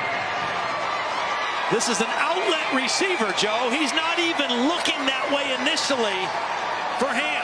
He's looking to the left first. Doesn't see. Watch the quarterback, Benkert. He's looking left. Doesn't see it. Now he's going to know he's got to get rid of the football, and all of a sudden he sees Ham flashing by the defender, D. Delaney, for the touchdown. We have seen a couple breakdowns by this Miami secondary that have cost him. That kind of day, my friends. A 2-touchdown lead over undefeated Miami. Charles Snowden came after Fiegels. The block punt. Ball only went 5 yards ahead. But this guy is red hot. Benkert to Ham.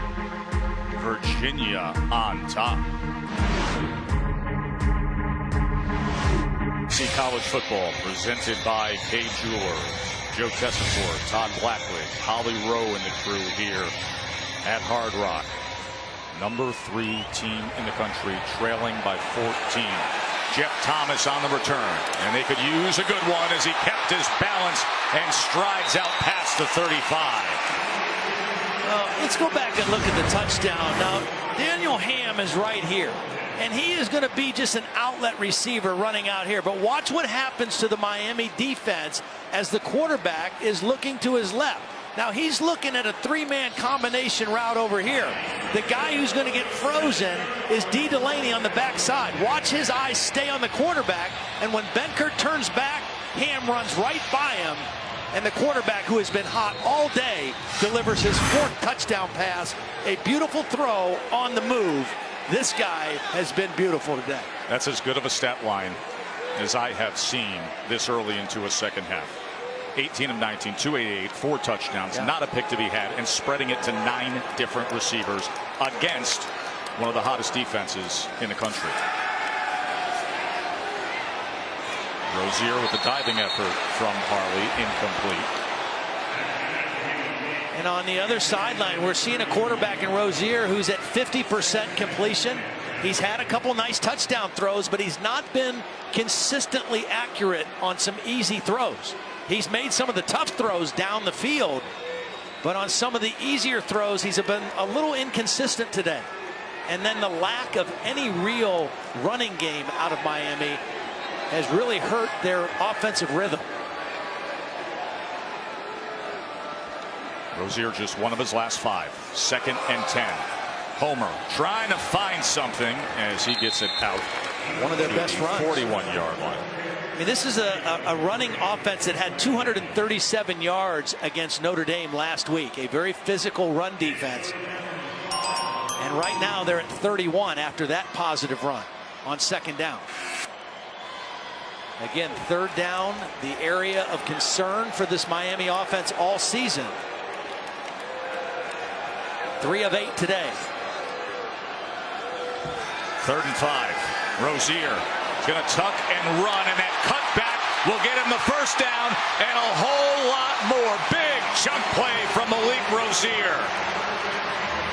24 yards. A Virginia player is down back at the 40. Well, he has done this all season. Watch him get a good block by Herndon right here in the middle also that springs it for an even bigger gain. He was going to get the 1st down just on his decision to run. Herndon got him about 10 more yards. Remember, Brenton Nelson was slow to get up in the first half, and we will check on him when we come back to Hard Rock Stadium.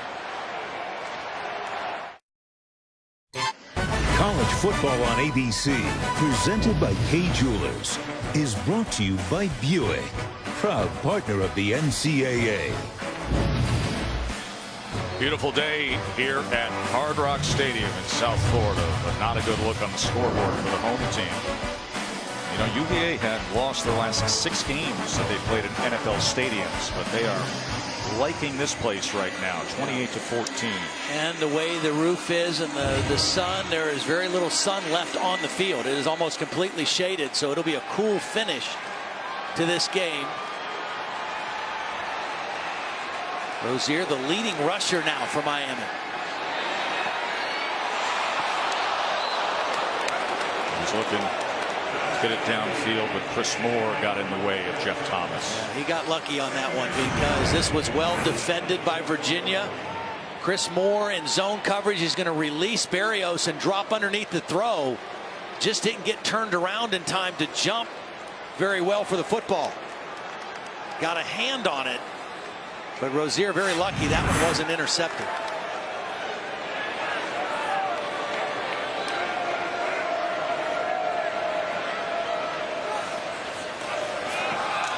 Go on the ground and stacked up was Travis Homer. Let's check in studio with Cassidy.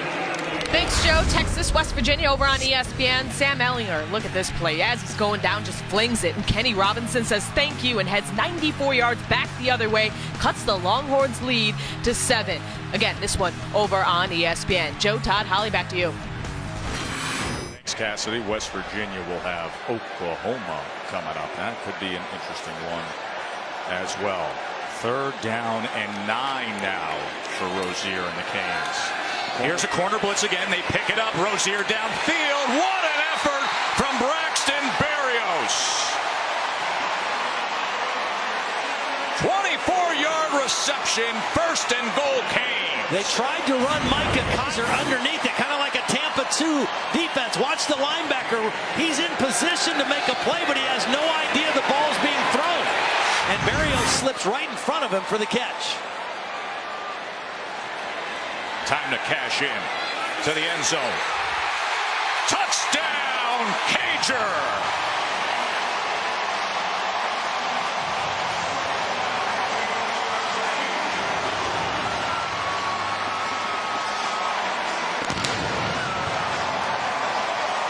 Well, this is where Rozier has been at his best, throwing the ball to the end zone. He has been spot on, throwing in the perfect spots for his guys to make plays. Cager, a 6'5" receiver. Hard matchup for a corner. His first touchdown catch of the season.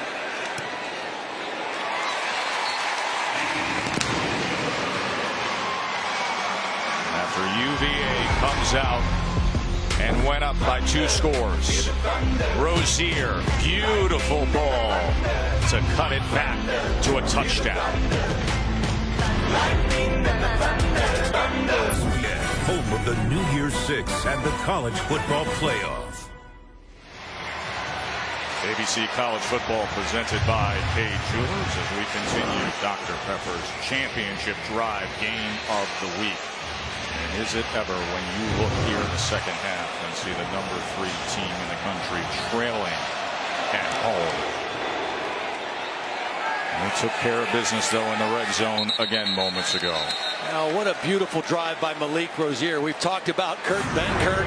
How about the drive by this guy? First of all, on 3rd and 5, he ran for 24 yards to keep the drive alive.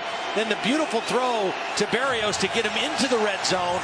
And as he's done all day, when he throws towards the end zone, perfect placement to the outside shoulder to his big receiver, Cager. Can't do it much better than that. Then Malik Rozier.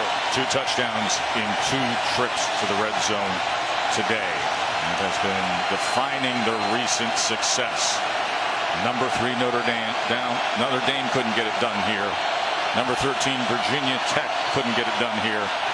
But here is Benkert. Picked off. Johnson. Score it. Canes.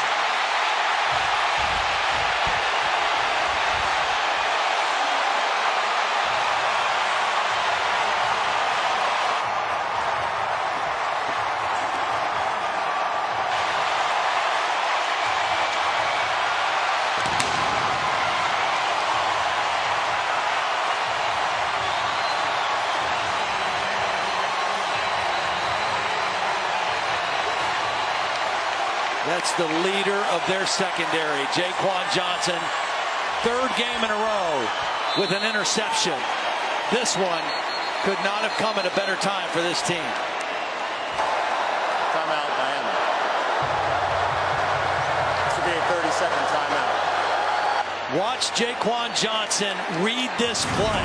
He's a safety. He's right here. His eyes are right on the quarterback, and he is going to anticipate where this ball's going and cuts right in front of the intended receiver. Up until that point, Kurt Benkert was 4 for 4 throwing on first down. That one was a mistake, and all of a sudden, it's a tie ball game. And how good it feels to have Joel Rodriguez, the director of player development, the keeper of the chain, hand it out to tie the game. Flag is down. We will check on that in what would be the game time PAT, and it will be against Virginia. So indeed it is 28-28.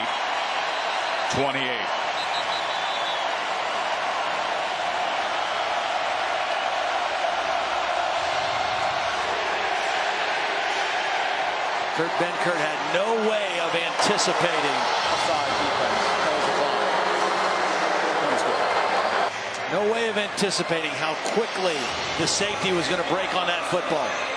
But Jaquan Johnson was all over. A very quick read, perfect break on the ball, and then finished the play. It's been the theme of their season, the turnovers. And the 5.5 pounds of gold, the Cuban link style, the U with the sapphires, and a whole lot of juice back here at Hard Rock. All tied up. 14 points in a span of 7 seconds.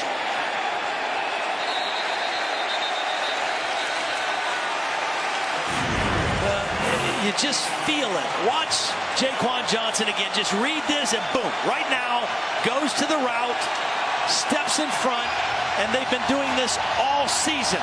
Forcing turnovers, getting the crowd fired up, getting the chain out. Mark Rick said, you know, there's a lot of people that have props for turnovers to celebrate turnovers, but we have the best one. And it fits this place, this city, this culture better than anybody. You've talked about the fact that it almost snowballs when that thing comes out the first time and it gets going. And boy, is it roaring now here. Zacchaeus, nice run to the outside. Holly. Well, you know, one thing that Miami defense didn't do last year very well was create turnovers. So in the summer, Manny Diaz and his staff were sitting around, hey, what can we do? What can we come up with? He said, I really don't remember who in the room said, what about a chain? But it went off from there. They decided it had to be Cuban link to fit this place. He said, we didn't even bring it out, though, till the day before the season started. I finally thought, uh-oh, I better show it to Mark Riggs. He said, yes, I love it. It fits us perfectly. Especially at moments like that. 2nd and 1. Benkert. As he will get ahead for a first down. Cassidy. Got a wild play here. Mississippi State, Arkansas tied at 14. David Williams fumbles, and the ball just ricochets, turns into a game of hot potato until Brandon Martin recovers it on the 1 to set up a touchdown to Arkansas, up 21-14 in the 3rd. Joe, Todd, Holly, back to you. Thank you, Cassidy.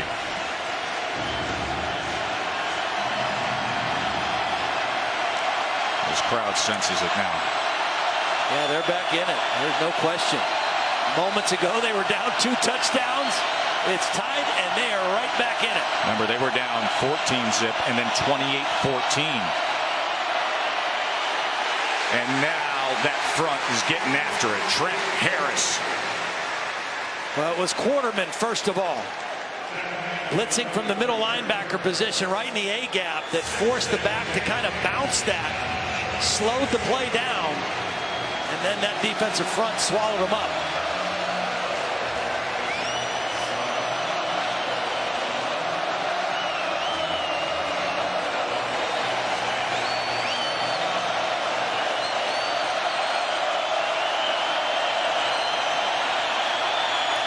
That was Big Joe Jackson staring down Benkert here on 2nd and 11.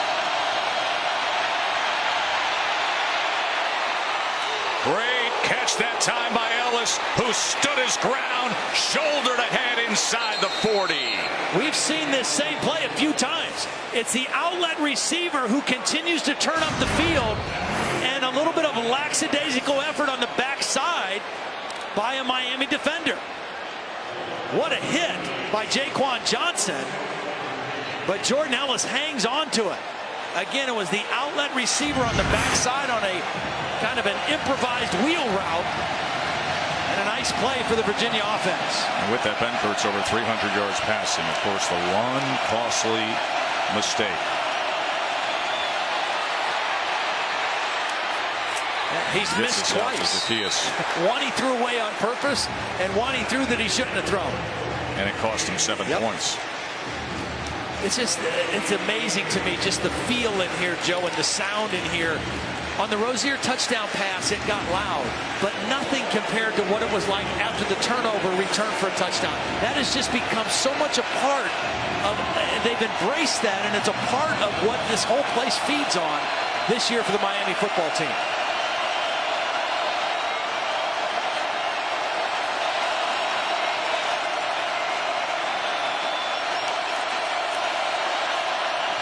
Second and 6. Benkert incomplete. Holly. Well, guys, I was able to use my decibel meter to track how loud it gets in here on a touchdown. For Miami, it's about 94.8 decibels, which is pretty loud. But on the turnover, it got much louder, 105 decibels. This place went crazy. They are feeding off this defense. And Manny Diaz says, I swear it's louder for a defensive touchdown. He's right.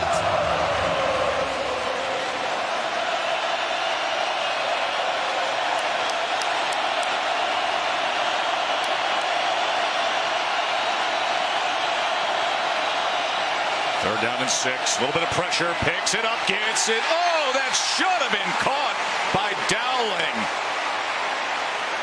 And he is down on the ground at the end of that.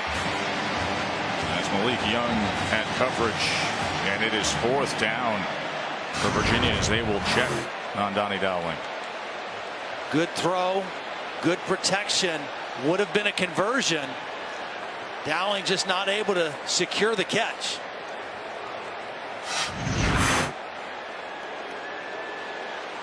I think it just that ball got through his hands and got him in a place he didn't want to get hit. As an entire nation agrees. That should have been a catch, and it would have been a new set of downs. And now Bronco Mendenhall with the decision, because this is kind of outside of the range of his kicker. The long for his kicker is 38 yards. He missed from 42 and he missed from 43 earlier in the year. So probably where he's going to decide to go for it here on 4th down. That decibel meter is going to be going off the charts. 4th and 6.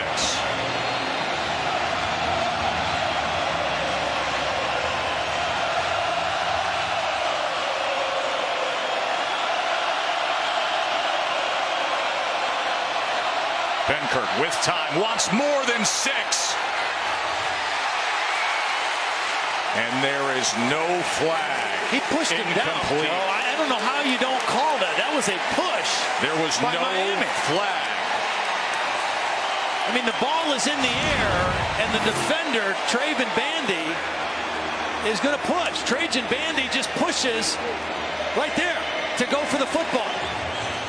I don't know how you don't call that. His hands are on him. He pushes off and then goes for the interception. Bill Lamagna, what do you see? I see a right hand that had separation, pass interference. When you say separation, something, Bill, you spent all those years in the Big Ten watching these plays. When you see the arm extend, you want to see there's always going to be hand contact in that. When you cause separation or restriction, that's where you're fouling. And that's what you had with the hand extending with that separation. No call. Miami football, turnover on downs. As Dallas gets ahead for 2, tackled by Peace. You know, Joe, one of the things that Mark Richt said to Holly coming out of the locker room was, hey, you know, we've been in games like this. We're just going to keep banging around, keep playing ball, see what happens. Everybody remembers what happened last week against Notre Dame and Virginia Tech, but before that, they had 4 one-possession games in a row.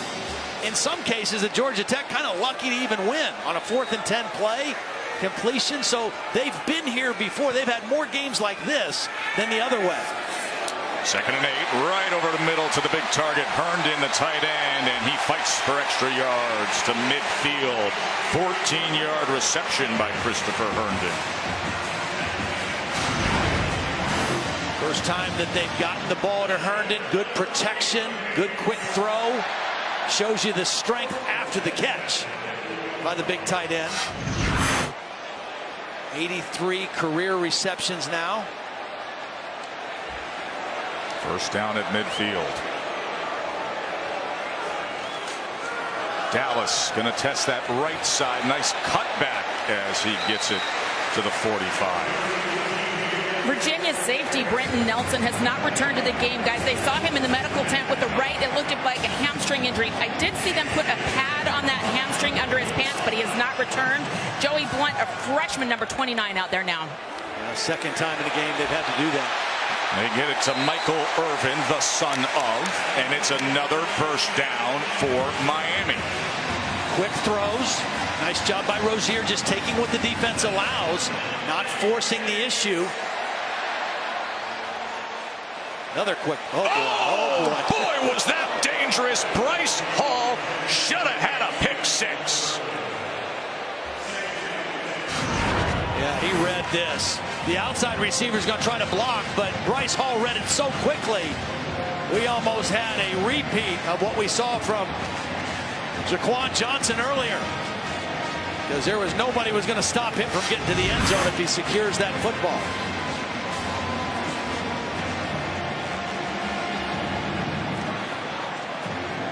So they dodge one.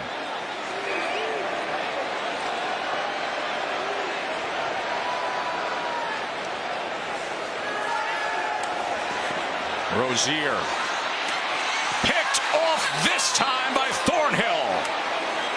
He was looking for Jeff Thomas. He floated it, and Thornhill picked it.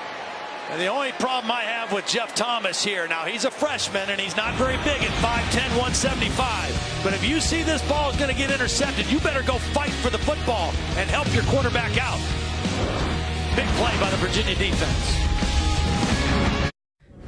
Cassidy Hubbard with your studio update to check on the slugfest between Michigan and Wisconsin. Alex Hornibrook throws a dart 24 yards to A.J. Taylor. The Badgers up 14-10 in the 3rd. And elsewhere in the Big Ten, number 9 Ohio State taking on Illinois. Coming up next on ABC. Joe, Todd, Holly, back to you. So Wisconsin trying to get through Michigan. They got Minnesota and then the Big Ten championship game. They are one of the 4 undefeateds, as is Miami, tied against unranked Virginia here. Late in the 3rd. Benkert, pressure, gets to him. Big moment for the Miami defense. R.J. McIntosh and company. Well, you're not going to get outside of this Miami defense if you try to scramble. If you have to leave the pocket, you better go straight up the middle, because they're too fast. McIntosh, the first to get there. Another negative play again coming into the game. This is a team that was 2nd in the nation in sacks, 2nd in the nation in tackles behind the line of scrimmage. Virginia behind the chains. And potentially a huge field position opportunity here. A 2nd and 17. As they will safely keep it on the ground, and not even getting back to the line of scrimmage that time was Jordan Ellis. McIntosh and the rest again. Yeah, that first down play, really, I think a bad decision, one of the few bad decisions by Benkert in the ball game to try to scramble outside. Really puts Robert Anae, the offensive coordinator, in a tough bind here. Inside your own 5-yard line, 3rd down.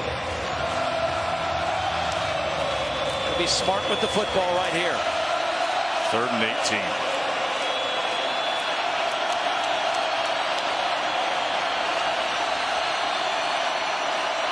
Ellis trying to create some breathing room. Only a yard that time. They're going to be punting out of their own end zone.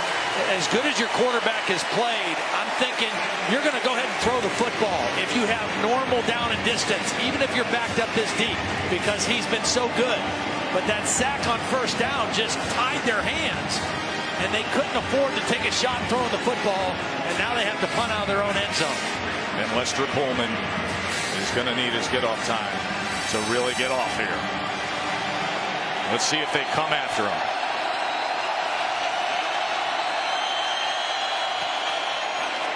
And let's see, directional punts this, and let's see where they mark it, because this could be a great spot for Miami.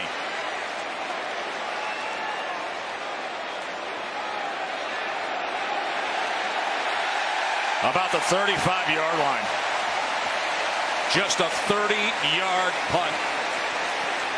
And with under 2.5 to play here in the third and a tie ball game, it is teed up for the Canes. You just keep banging away. You keep playing. You've been in close games. The last 2 weeks revealed that Miami is capable of playing on a big stage in big moments. Today and next week when they go to Pittsburgh, these are tests of the maturity and the character of this undefeated football team.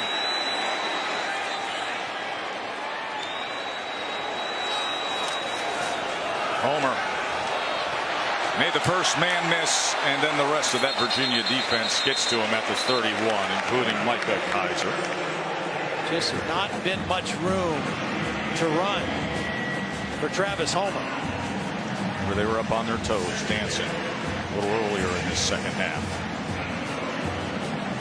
Some of those doubts start to creep in when you give up 2 touchdown leads 2 times in a game. 2nd and 6. Miami has taken advantage of the short field most of the day today. Will they again? Rozier trying to get through that line, but they closed in on him, and Mandy Alonso brought him down. Well, Chris Peace was the guy that made the play. Chris Peace was rushing the quarterback. That's his specialty. Watch number 13. He's the first guy that's going to get there and get a hand on Rozier.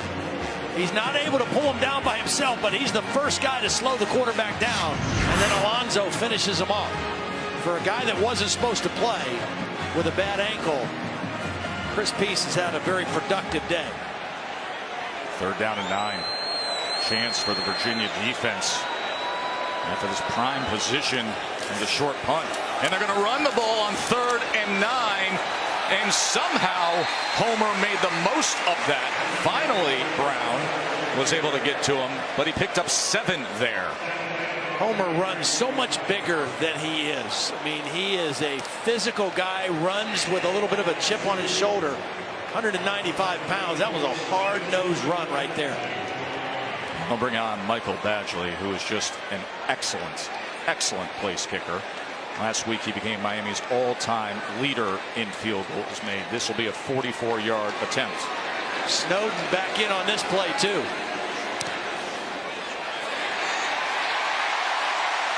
And with that, Miami takes the lead.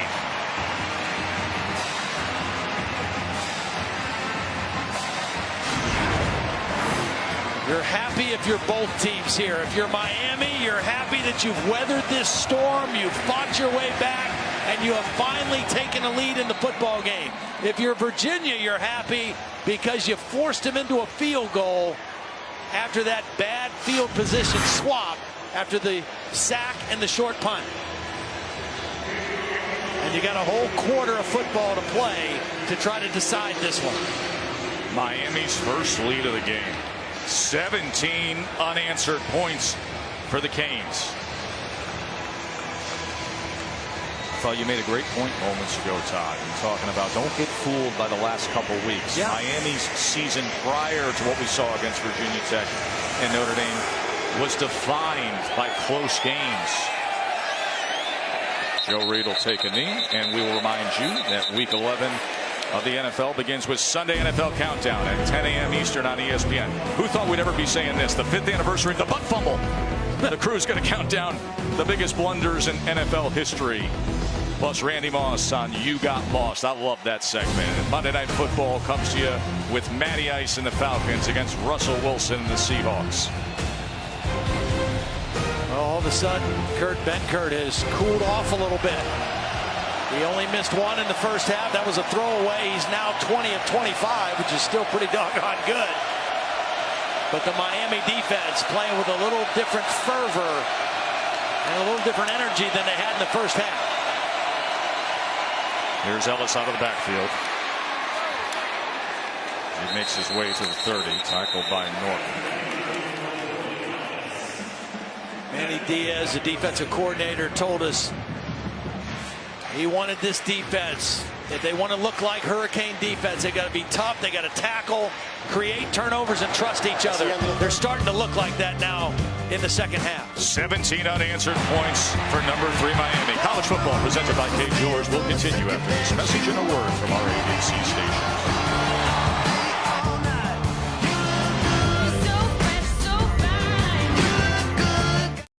As you're watching the ACC on ESPN, Joe Tessitore, Todd Blackledge, Holly Rowe here at Hard Rock Stadium to start the fourth quarter with the number 3 unbeaten Canes roaring back against Virginia as they will not reverse it this time. Keep it with Zacchaeus. All right, it was up until 21 seconds remaining in the third quarter until Miami took their first lead. What do you pinpoint here? I think the pick six. Yeah. I really think that's when the game turned. It was the 19th turnover in the last 5 games. That's what this Miami team has done all season. The pick six turned this stadium on its ear and got the crowd back in it. They scored 7 seconds later, and all of a sudden it was a tie game, and then they're leading the game. So the turnover, the pick six by Jaquan Johnson, I think turned the game around for Miami. It's everything they've been. Turnovers, creating momentum, creating confidence, and it has been a tidal wave of that confidence the past 5 minutes. Unable to spin free was Ellis in the grasp of McIntosh. What a game McIntosh has played. Well, he's been brilliant in the short yardage situations. Every time Virginia has tried to run on short yardage, he's beat them to the snap. He's beat the offensive lineman off the ball, got into the backfield, and he's done that on a few occasions today. Second straight 3 and out for UVA.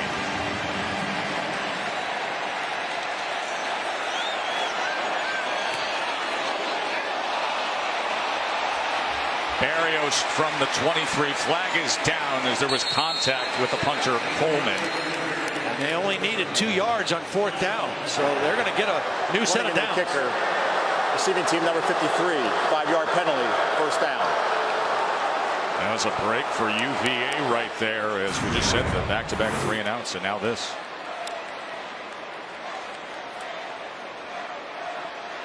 It's a clear penalty. As McLeod, the starting linebacker. And obviously such a safety concern there with the leg extended and then a player at 230 pounds coming into it.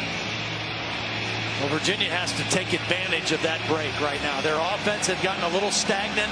They got a gift right there. And Kurt Benkert and this offense has to capitalize. They've got to move the football. And if nothing else, they need to flip the field on Miami a little bit here. So what do you do with a second chance?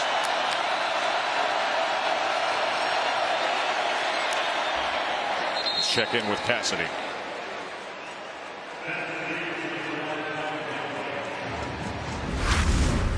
Number 5, Wisconsin adding to its lead on Michigan, and Kendrick Pryor on the end around 32 yards for the score. Just FYI, Brandon Peters left the game with an injury. John O'Korn in at QB now for Michigan. And coming up next, Nick Bosa and Ohio State need a win to stay in control in the Big Ten East. Taking on Illinois, 3:30 Eastern. Back to you. Thank you, Cassidy. 2nd and 6. To the outside, complete, and a first down, and Donnie Dowling. Well, you look at the college football playoff and those in contention. So we will peek at the top 8. You see the strength of schedule. Clemson, a lot of people chirping about them being number 2, second best strength of schedule. Wisconsin, that number needs to keep climbing. Yeah. And that's the thing everybody says about Wisconsin. But we were there last week. Defensively, they are one heck of a football team.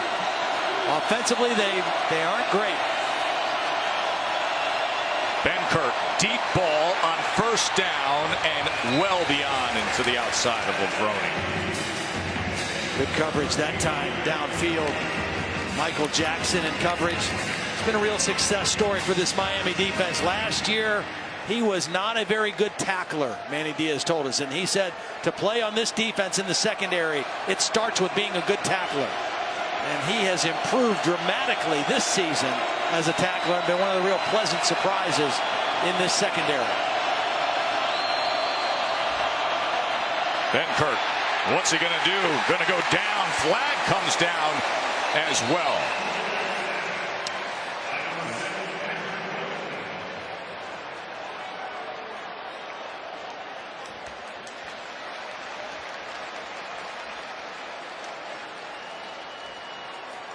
It'll be interesting to see if Miami accepts this penalty.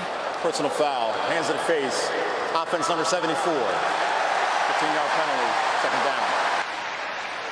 It's 3rd and long if they decline. It's 2nd and even longer if they take it. Montellis, the left guard, is the guilty party there.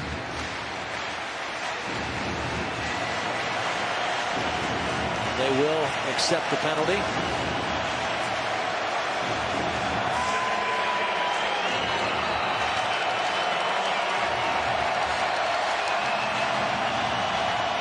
Again, if you're Virginia here, you're thinking get some of the yardage back. Be smart with the football. If we have to punt, let's see if we can flip the field. There's Dowling, and he is taken down at the 40-yard line that time by Vandy. This Miami defense, 4 games in a row coming into the day, has forced 4 turnovers. It's just uncanny. They're sitting on 3 right now.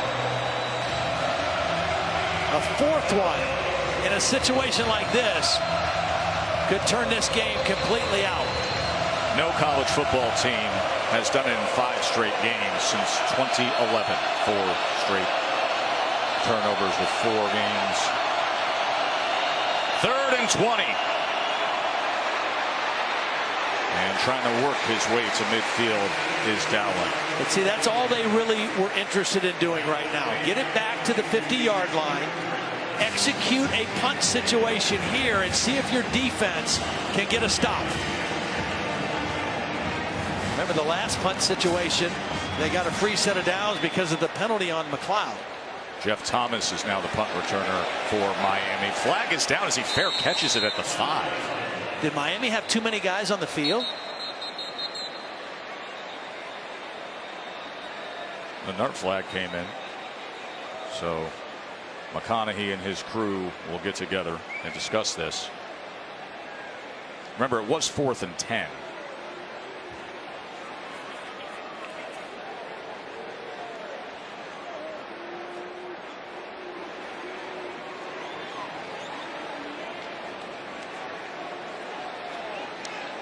If the play stands as it is right now, Virginia happy with that execution on the punt.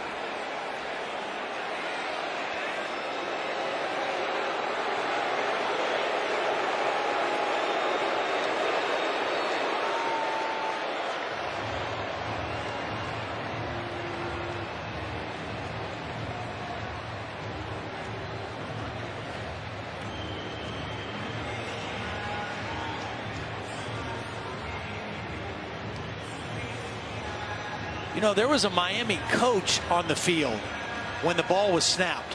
They were deciding whether they needed to substitute. I just went back and looked at it. There was a coach and a player on the field when the ball was snapped. And there was not a timeout being called. Be interesting to see how this shakes out.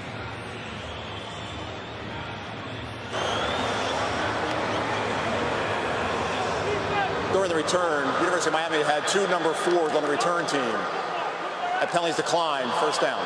You know, it's interesting because Berrios is typically the return man. Yeah. But Thomas ran out there, who wears jersey number 4, he's a wide receiver.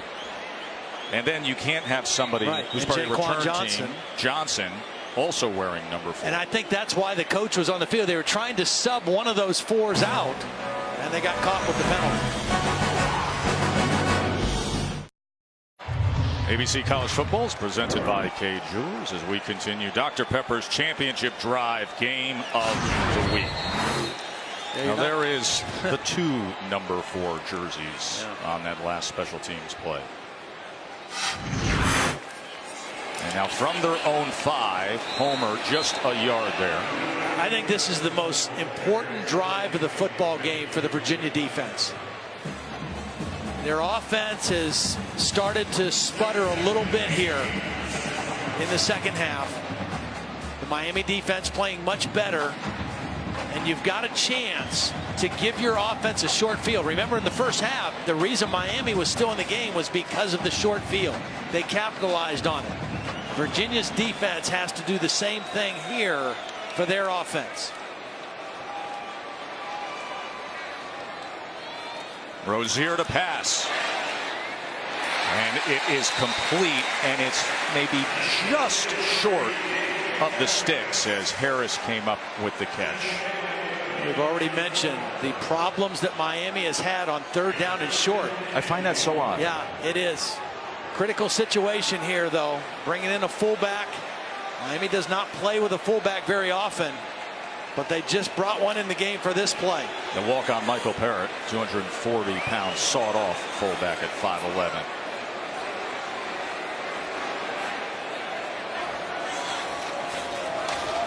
And once again, they can't get it. It just continues. 3rd and short is something beyond the grasp of Mark Richt's offense. Well, the center just got destroyed. Watch the center get destroyed and pushed right back into the backfield. Great penetration. I think that was Eli Handback, number 58, who has had an outstanding football game. He drives Gauthier, the center, back into the backfield. What great short yardage defense by the Cavaliers. Exactly what they needed. There's a good punt right here. 4-5 hang time that time out of Mr. Feagles. College football on ABC is presented by K Jewelers. K Jewelers, the #1 jewelry store in America. Every kiss begins with K. In part by Pacific Life. Experience the power of Pacific. And Nissan, innovation that excites. Aggressive pylon cam has been just dynamic in this wildly entertaining game between 3rd-ranked Miami and a Virginia team that came here with purpose today. Yeah, they got down here to South Florida and said, we are going to bring everything we can. And mostly that's been their dynamic quarterback, Kurt Benkert, with 350 yards, 4 touchdowns. The one costly mistake was the pick 6. First down, being productive on first down has been huge for them today. When they've done it, they've done well. To the outside, and Zacchaeus again has been a dynamic weapon.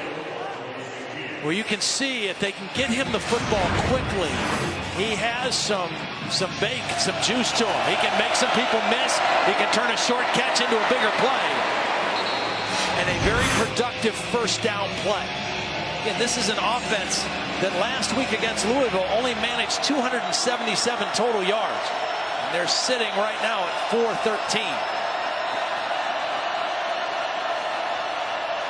Some pressure up the middle, and they're able to get to Benkert.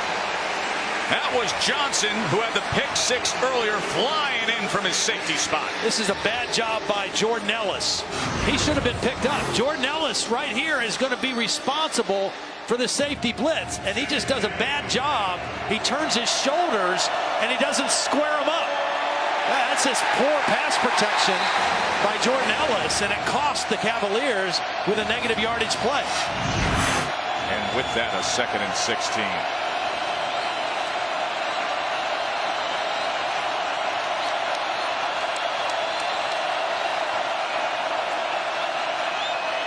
Benkert, Dowling picked up a block, and he's to the 40. It'll be 3rd and short.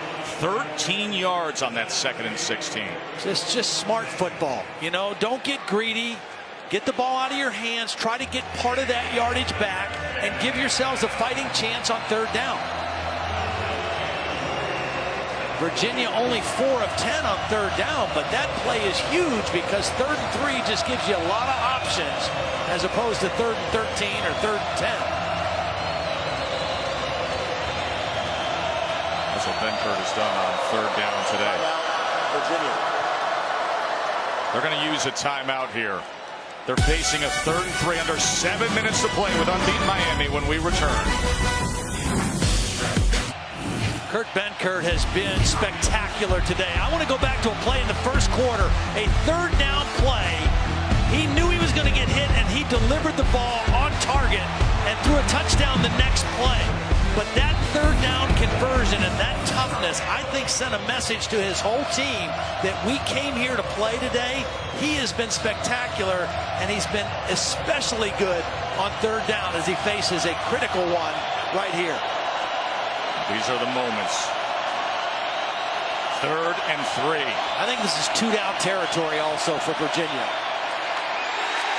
And we will find out the answer to that right now as it is incomplete as Redwine had coverage on Zacchaeus. The ball was thrown a little bit high. Because Zacchaeus had to jump for the football, there was going to be no interference type penalty. So here we go with a 4th and 3. They failed on 4th and 6 earlier. Dowling has been a pretty reliable target on critical downs. He's on the outside here to the bottom of the screen. Does Virginia have it in him?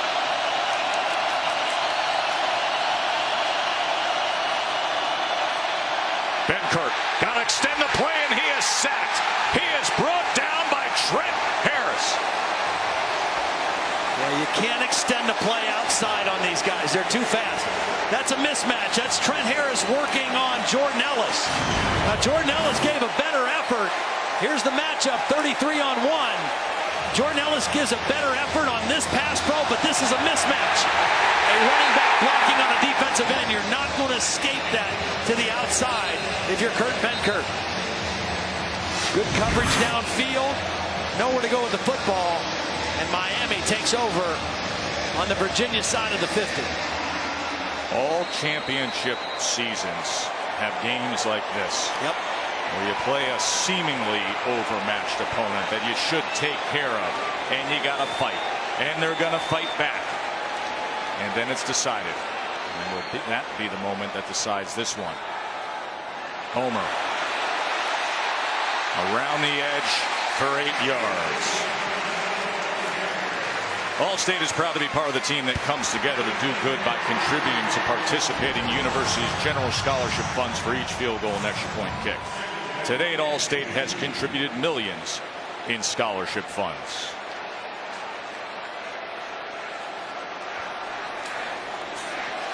Homer again, well blocked, good play, spins free, inside the 20, Homer diving for it at the end, and he will be marked down. I was a little surprised that Miami was going with tempo instead of eating clock, but Mark Richt felt like this Virginia team was a little down in the dumps after the failed conversion 2 times in a row. They give it to Homer, who has not had much room to run in the ball game. What an effort with the left hand to try to get that ball over the pylon, but you could see the foot did step out before the reach. That was an incredible effort by Homer. We've seen him wear the chain. He's hoping to get a touchdown call on this one. He is one of the great stories of Miami season. Timeout. Miami. This will be a 30-second timeout. He had to step up when starting running back Mark Walton was lost for the season. Walton was averaging 107 yards a game, was hurt October 7th. And Homer has been excellent. And earlier today, he was also excellent on special teams, recovering the muff punt. The first game he had to start was against Georgia Tech. He ran for 170 yards, and he has not slowed down or looked back since. Had 146 against Notre Dame. Had a 64-yard touchdown run against Virginia Tech, and that's what he did in his debut. Best debut a Miami player has had in a generation, as you can see. And he has put them in great shape here to close things out. Mark Richt just feeling to keep the foot on the gas pedal there. 2 straight runs by Homer. DJ Dallas reversing field and taken down by Handback. Eli Handback has played a very nice ball game for this Virginia defense. We talk about Micah Kaiser. We talk about Quinn Blanding, the leading tacklers. Chris Peace has done a nice job rushing the passer. But right in the center of that defense today, Eli Handback, the sophomore out of Ashland, Virginia, has really controlled the action up front. 7-yard loss, 2nd and goal. Now back at the 10. Quarterback run in this part of the field has been good the last 2 weeks. They go with Langham on a receiver bubble. And he is chopped down by Quinn Blanding. It's no secret or mystery why Quinn Blanding is the all-time leading tackler in Virginia history. I mean, he just knows how to get people on the ground. It's a bigger receiver. Rather than try to wrap him up high, he goes for the legs and knocks him out from under him. Makes another tackle in the ball game in the open field. So now can Virginia's defense hold this to a 1-possession game? 3rd and goal. Here's the quarterback run. Rozier straight ahead and into the end zone.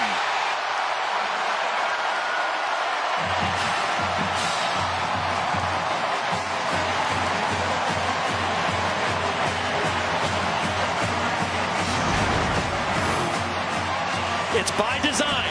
Watch the center release. Watch the patience of Rozier just setting up the blocks by his guard and center and just kind of feeling his way to the end zone. He has a great feel for that play, and for the 3rd week in a row, he scored a touchdown in the red zone off of that play. The extra point was no good. But the lead is 9 with 4 minutes to go. Malik Rozier, the recent success paying off again on the ground. His 5th rushing touchdown of the season.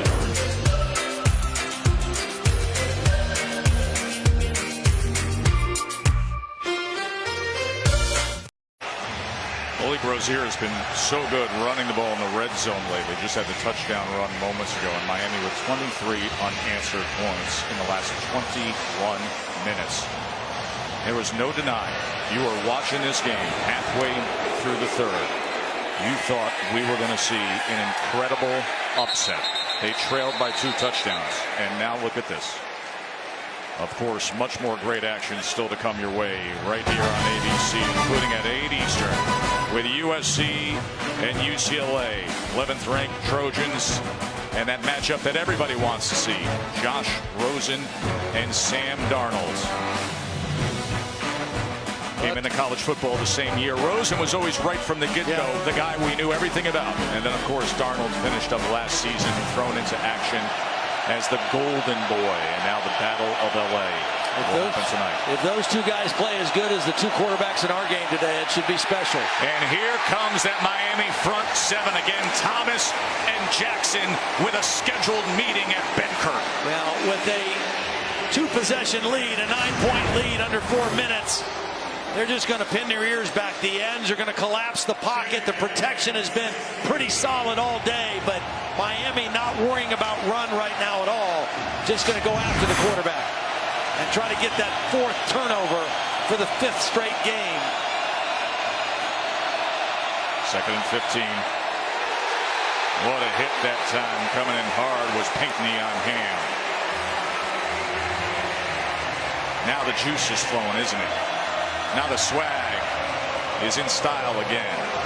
And the faces on the other side a little forlorn.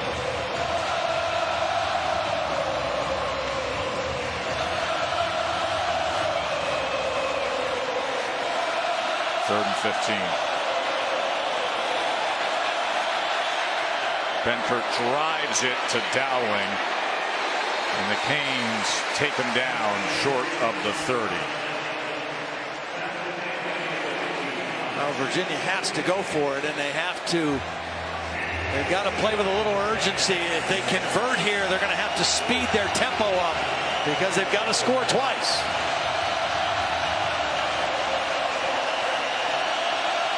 Fourth and 6.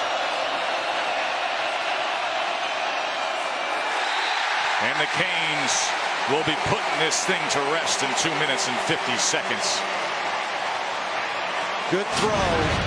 Lavroni not able to come back and make the catch. He gets off the tight coverage from Michael Jackson, but not able to secure the catch.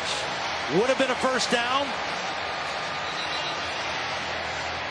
And a costly drop for the Cavaliers. A game effort, though, by Virginia. They came here with a purpose. They came here with a plan, and they played Miami toe-to-toe.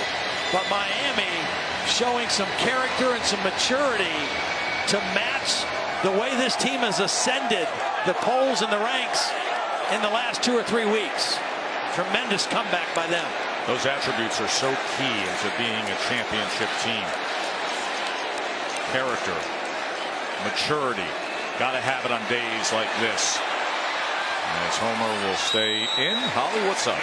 Well, after a long stint at Georgia, Mark Richt was determined that this time around he was going to do a few things differently. One of those was he wanted to coach again. He wanted to be back in that room, having the camaraderie of the quarterbacks and the staff. He said it's easy to compete and get emotional when you're in the heart of the game planning, and he is. Todd, you've mentioned it several times today, the feel that Mark Richt has for this.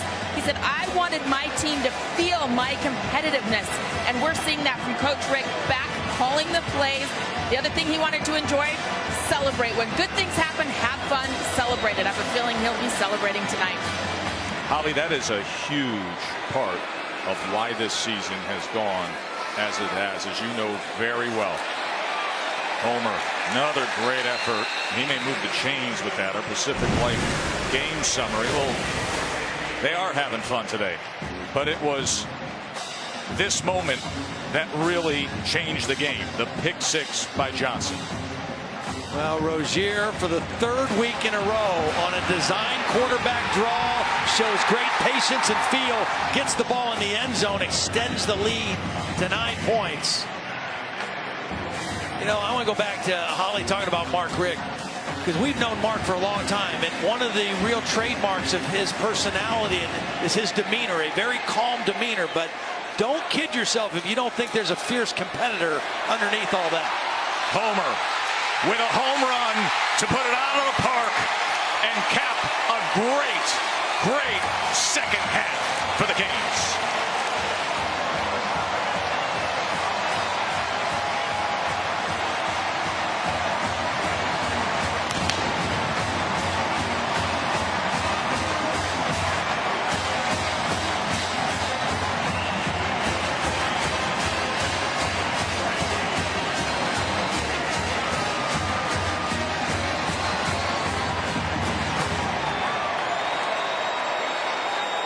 Homer had 5 yards on 6 carries in the first half. He's 2 yards shy of 100 right now. Watch the block by the tight end Herndon on the leading tackler. Quinn Blanding, the all-time leading tackler in Virginia history, gets stoned by Herndon. And Travis Homer gets it to the end zone. 17 rushes, 96 yards after the slow start. And Miami showing what they're all about. Now, strange to think of a team that's about to go to 10-0, sitting number 3 in the college football playoff rankings. And of course, the grand history of this program is being ahead of schedule. Yeah. But if you really consider Mark Richt here in 2nd year at Miami and where this program was and understanding the roster, way ahead of schedule. But the belief now, Todd, teams don't stay the same. And Miami believes they're better, and they are much better. They are definitely, and their quarterback is much better, and their whole team is better. You know, the turnovers, you're not going to play every year and force 25, 30 turnovers. You know, they're on an uncanny run. But the other parts of their game are getting more and more solid. No, Reed's going to take it out from deep in his own end zone. Let's go to the studio and check in with Cassidy. Joe, got a tight finish between Mississippi State and Arkansas. 24 seconds to go. Nick Fitzgerald to Dedrick Thomas. 6-yard score. Bulldogs up 28-21 with 17 seconds to play. Coming up on ABC, number 9 Ohio State getting set to take on Illinois. Again, that's coming up 3:30 Eastern. Right next on ABC. You know, Joe, the real story of this game, I mean, Virginia has more total yards than Miami. Controlled things in the first half, but Miami has taken advantage of short field situations. 5 drives started in Virginia territory, and they scored 4 touchdowns and a field goal. That was the difference in the game. Virginia played well, way better than they played last week against Louisville. 2 different times in this game they got up by 14 points. There was a big separation in those moments. And Kurt Benkert, what he was able to do through the first half and about halfway of the third quarter was one of the best performances we've seen in a half of football from a quarterback. And then the one big mistake. And so he's going to look at that stat line and see 384 and 4 touchdowns. And as he will look to add to it here. You know, a couple costly drops by Virginia. As good as they've been on offense, there was the big drop by Dowling early in the fourth quarter, the drop by another player downfield, offense number 67, 5-yard penalty, second down. The drop by Levrone on 4th down that led to the next touchdown, the last touchdown by Homer.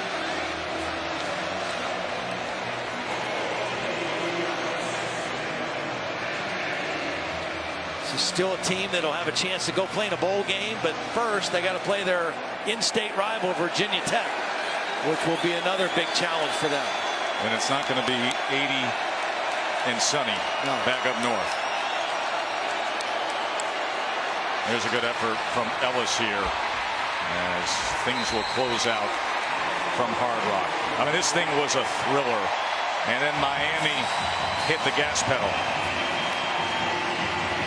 Sacked Virginia 5 times. They scored those 14 points quickly in a span of 7 seconds. 3 takeaways to get the chains. Holly. Well, Coach Rich, you told me at the half that your team had been in games like this all season long. How did they rebound from a 28-14 deficit? Yeah, I mean, just keep grinding, keep going, keep believing, keep blocking, keep tackling, and keep trusting each other. And our fans were amazing. Virginia played their butts off. They were ready to play. They took us to the wall. That pick 6 really started to change the dynamic out here. How do you describe that energy and emotion that comes with those turnovers? Well, turnovers are awesome, but when you got a crowd full of people going nuts, it's beautiful. They were actually louder on the turnovers than the touchdowns. Oh, I know. That turnover chain is crazy. It's fun. Well, I like your chain, by the way. Thank you. Pretty Just close. A little homage. Your play calling has been amazing. The feel for when to run it, when to run your quarterback. How have you grasped that this season? I don't know. Well, the thing about the quarterback draw down there is, you know, sometimes it's a run, sometimes it's a pass. It's up to the defense to line up a certain way, and we'll react to what they do. Coach, you said one of your goals this year is to celebrate and enjoy it more. How much are you enjoying today? Well, we're going to enjoy it, I promise. We'll be jumping in that locker room. Thanks, Coach. Yes, ma'am.